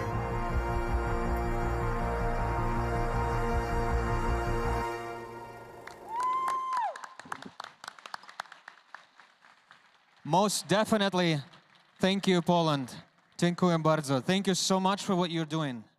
The citizens of Rzeszów, citizens of Przemysl, of Warsaw, of every city that is helping us Ukrainians to go through this. Thank you so much for that, for efforts. And as you, Madam Eva, told, it's the toll that you pay personally with loss of night sleep. And this is the challenge that you have. And I wish you strength, because with your strengths, you give us strengths. Thank you for that. I want to tell you what we're going to see next. And while we have a pause in the broadcast, I'm going to share what we're going to do tomorrow in here. So we start at 8 with the registration. At 9, we're going to have an opening remarks from Andrei Deshitsa. We're welcoming you tomorrow, sir. And then we're going to have a few panel discussions, which are of high level. We start with the current situation in Ukraine and the human cost of war. Later on, with the current humanitarian relief and projects. And then we go with the destruction of the agriculture sector in Ukraine and the lessons learned of that and the global effect on that. Through the day, you're going to have a chance to see a main stage over here, conference room A, conference room B and C on the second floor, and the auditorium just to the left, to the right from you, behind this scene. On the second floor and on the third, you can see the exhibition level. which contains various products out of Poland and out of Ukraine, as well as the art exhibition, which unfortunately we cannot buy this time. It's not for sale at the moment. Also, we are preparing for you a gift, which you're gonna see in a moment. It's going to be a musical performance. And when we're gonna be ready, I'm gonna tell you that. So I'm gonna continue with what we're gonna have tomorrow as well. Except of the panels, we'll see the workshop room. And we're gonna have a workshop on logistics of transporting aid and goods to Ukraine. This is one of the key topics that is discussed here and behind the closed doors. Also, what I want to say, this is a place of collaboration. 37 mayors are here. Also, while I was watching the movie in the auditorium just an hour ago about the war in Ukraine, which name is the Freedom on Fire, I met a few beautiful ladies from Washington, D.C. They're representing one of many American foundations that are helping Ukraine. So mayors and others, please collaborate. There's plenty of Polish, American, European, and other foundations that are ready to help. And this is a place of collaboration to us. On the day 3, tomorrow we have an evening gala, which starts at 17:30, if I'm not mistaken, and is followed by a concert of Kalush Orchestra, which starts at 19:00, 7 p.m. So those of you who want to experience a little bit of joy in the dark times, please remain until 7 p.m. And I guess we're gonna be ready in almost a moment. Yeah, so I'm gonna introduce you to the musical genius who's gonna arrive to this stage in a moment. So for you to explore how we feel now, I'd like to introduce to the stage, with your applause of course, Yulia Romaniuk, who's gonna perform something for you in a moment. Please welcome her with the applause. Please, round of applause for Yulia Romaniuk. I know the stage is being set up now, but we're gonna be on time with that. Pani Yulia, please welcome to the stage. Can't see you really now, and the broadcast is not on yet. Okay. Also, G2 Arena, thank you so much for hosting us. We know how hard is that to arrange a concert, an event like this in a short time. And again, thank you to our partners and patrons, all of the ministers from Poland and all of the ministries from Ukraine, as well as the Council of Europe. Okay, I'm done with my time now. And Yulia is not here yet, so I'm just gonna buy time. Oh, she's here, perfect, okay, perfect. Beautiful, you're here, wait a second. So now she's here, let's do it again. Yulia Romaniuk. Welcome her with applause, please. Dzień dobry wszystkim.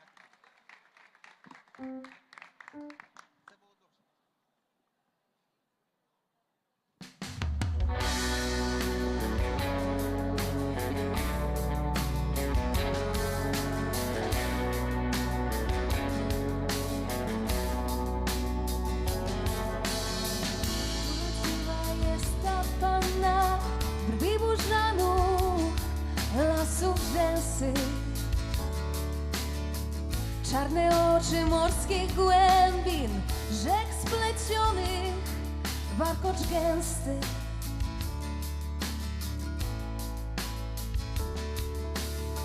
Zmysły chłopców rozpalała, co mieszkali po sąsiedzku. Lecz żadnego z nich nie chciała, to się skradli po zdradziecku,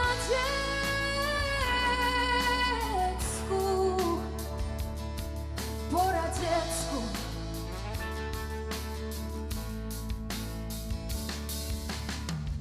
A na imię tej dziewczynie Ukraina, a na imię tej dziewczynie Ukraina, a na imię tej dziewczynie Ukraina, a na imię tej dziewczynie Ukraina.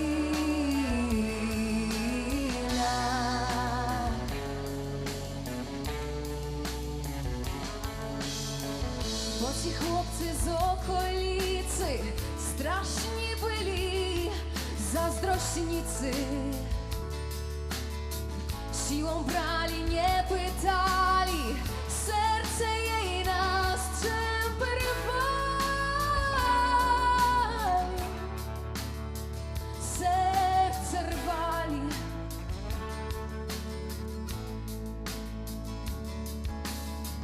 Oszalało piękne dziewczę, obłęd w oczach, w dłoniach noże.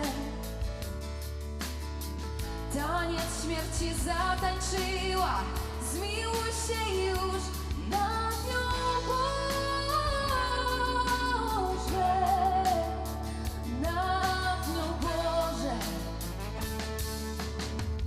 A na imię tej dziewczynie Ukraina, a na imię tej dziewczynie Ukraina, a na imię tej dziewczynie Ukraina, a na imię tej dziewczynie Ukraina.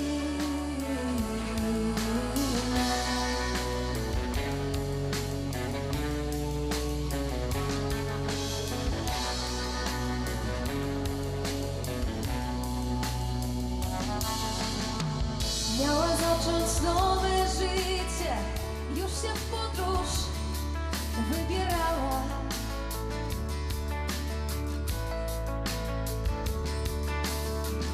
Ale znowu ją dopadli ci, z którymi być nie chciała. Ona być nie chciała.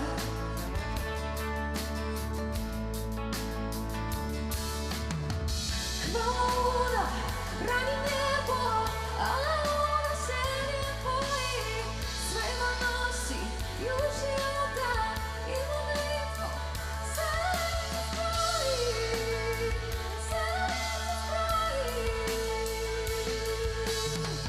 A na imię tej dziewczynie Ukraina, a na imię tej dziewczynie Ukraina, a na imię tej dziewczynie Ukraina, a na imię tej dziewczynie Ukraina.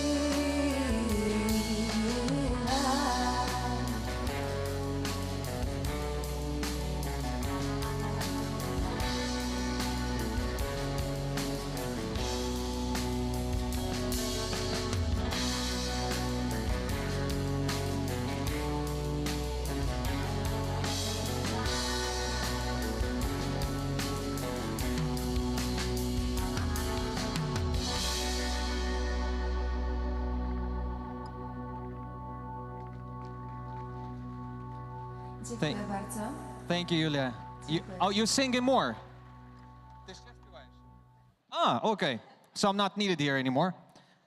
Dziękuję bardzo. Ja chciałam tylko powiedzieć, że właśnie piosenka, która wybrzmiała przed chwilą, nie jest zwykłą piosenką, tylko jest częścią projektu charytatywnego, który jest powiązany z inicjatywą United 24 prezydenta Ukrainy i razem z polskimi muzykami znanymi chcieliśmy po prostu przede wszystkim wesprzeć Ukrainę, mój kraj, z którego pochodzę, i przekazać nasze emocje, które nam towarzyszą i towarzyszyły przez ten cały czas, i pokazać też, że jako artyści też możemy pomóc. Możemy tworzyć i możemy wspierać Ukrainę. Dziękuję.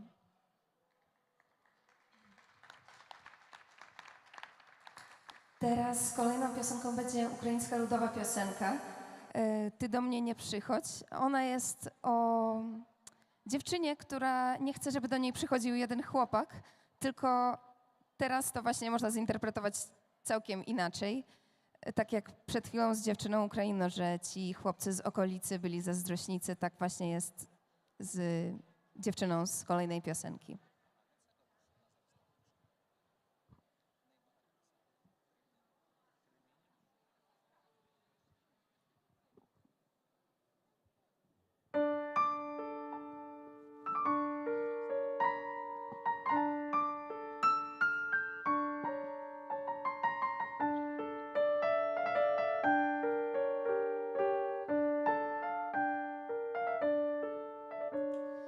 Ти до мене не ходи, куций коротенький, бо до мене ходить хлопець високий, тоненький, понад сад виноград, а у саду грушка.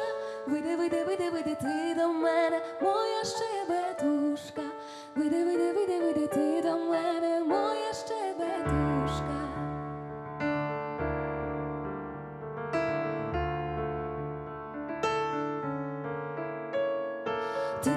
ти до мене не ходи, не міси болота. Я за тебе не піду, хоч би був зі злота.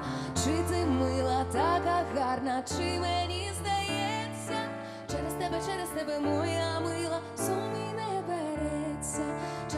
Через тебе, моя мила, сон мій не береться.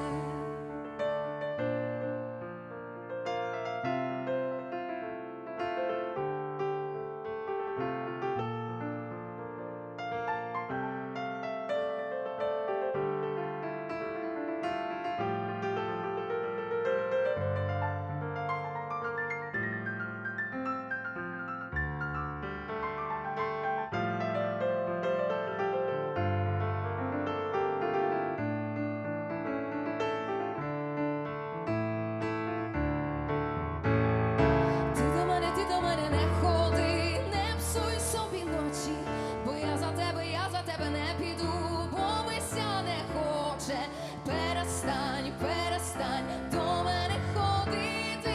Є у мене гарний хлопець, буде м'я любити. Є у мене гарний хлопець, і буде м'я любити.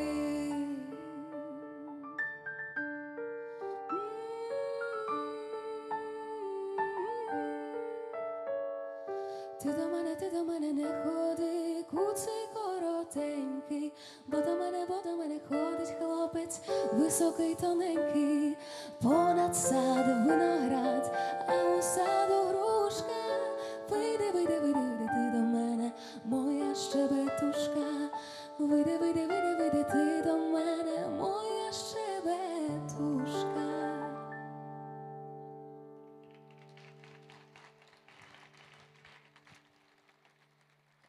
Dziękuję. Dalej jest taki dość prywatny dla mnie utwór, który napisałam też całkiem niedawno. Jest to autorska piosenka, która opowiada o tym, że co by się nie wydarzyło w naszym życiu, zawsze trzeba zachować w sobie takie dziecko, które potrafi marzyć, które wierzy w lepszą przyszłość, które zawsze ma tą nadzieję na lepszy dzień.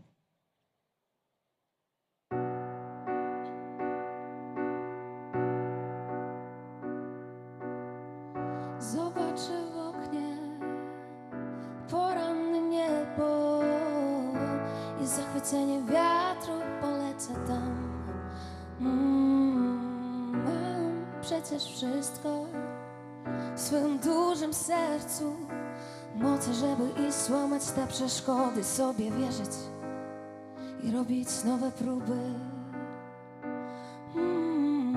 Otworzę serce na przekór światu. On przecież bezgraniczny, jak miłość jest. Otworzę serce całemu światu i powiem, że chcę, a ja chcę marzyć, marzyć, po prostu marzyć. Ja chcę śnić, a ja chcę marzyć, marzyć, po prostu marzyć. Ja chcę być. Znikając w obłokach, otwiera się droga do prawdziwych doznań, a tam beztroskie uśmiechy w prawdziwym pośpiechu. Szlak wiodący mnie do nieznanych granic, ufam im i odnajdę za nic. Otworzę serce całemu światu. On przecież bezgraniczny, jak miłość jest. Otworzę serce całemu światu i powiem, że chcę, a ja chcę marzyć, ja chcę marzyć, po prostu marzyć. Ja chcę śnić, a ja chcę marzyć,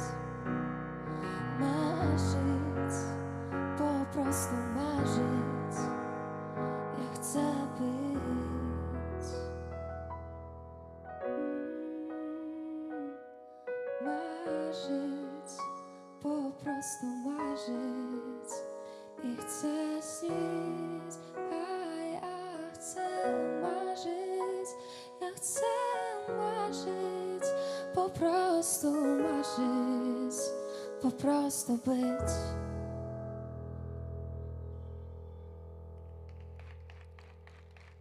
Dziękuję.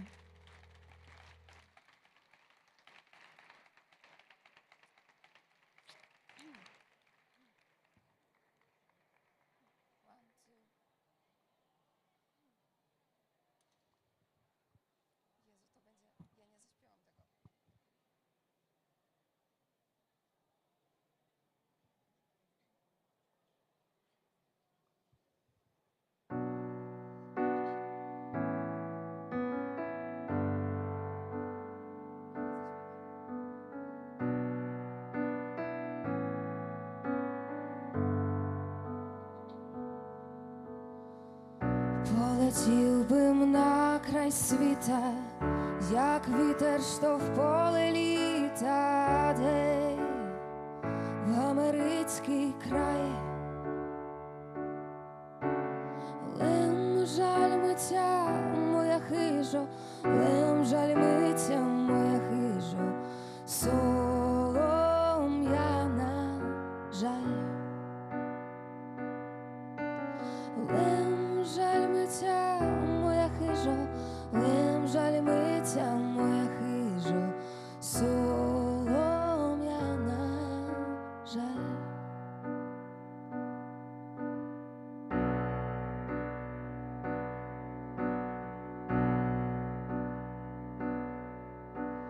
Коль в нас превелика біда, й не можна заробить хліба, гей, мушу їхать вдаль. Лем жаль ми вас, мої верхи, лем жаль ми вас, мої верхи, зелені жаль. Лем жаль ми вас, мої верхи, лем жаль ми вас, мої верхи, зелені жаль.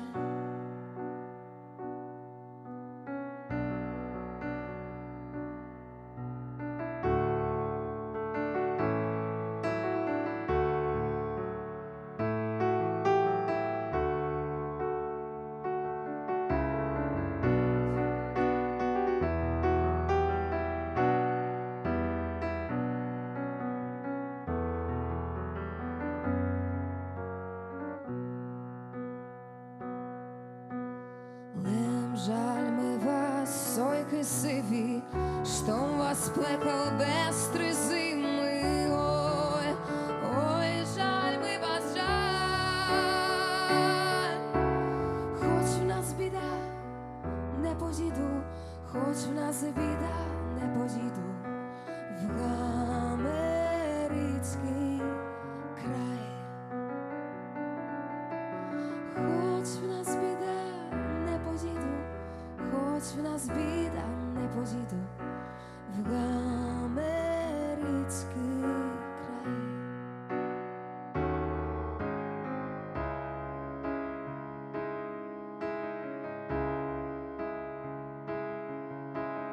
Ой, жаль миття моя страно, де живуть мамичка з няньом. Ой, жаль миття, жаль. Бо і на цей бим поїхав, бо і на цей бим поїхав в америцький край. Бо і на цей бим поїхав, бо і на цей бим поїхав в америцький край.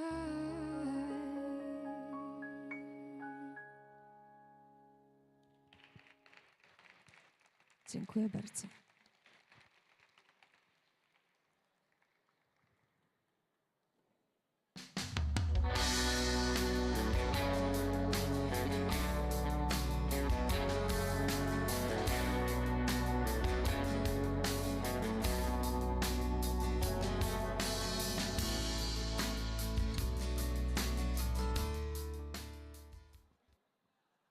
Thank you, Julia. Let's give a round of applause for Julia Romaniuk, please. Thank you so much for that. I know that many of you are leaving for the networking party, so this welcoming ceremony is over. Please join the networking event over there. Collaborate, partner, find those who have resources, find those who need resources. Meet together, see what you can build up. I'm gonna see you tomorrow, starting from 8:30. The doors are opening at 8:30, and then the whole day is packed with high-level panels. So please come tomorrow around 8:30. Thank you. See you tomorrow.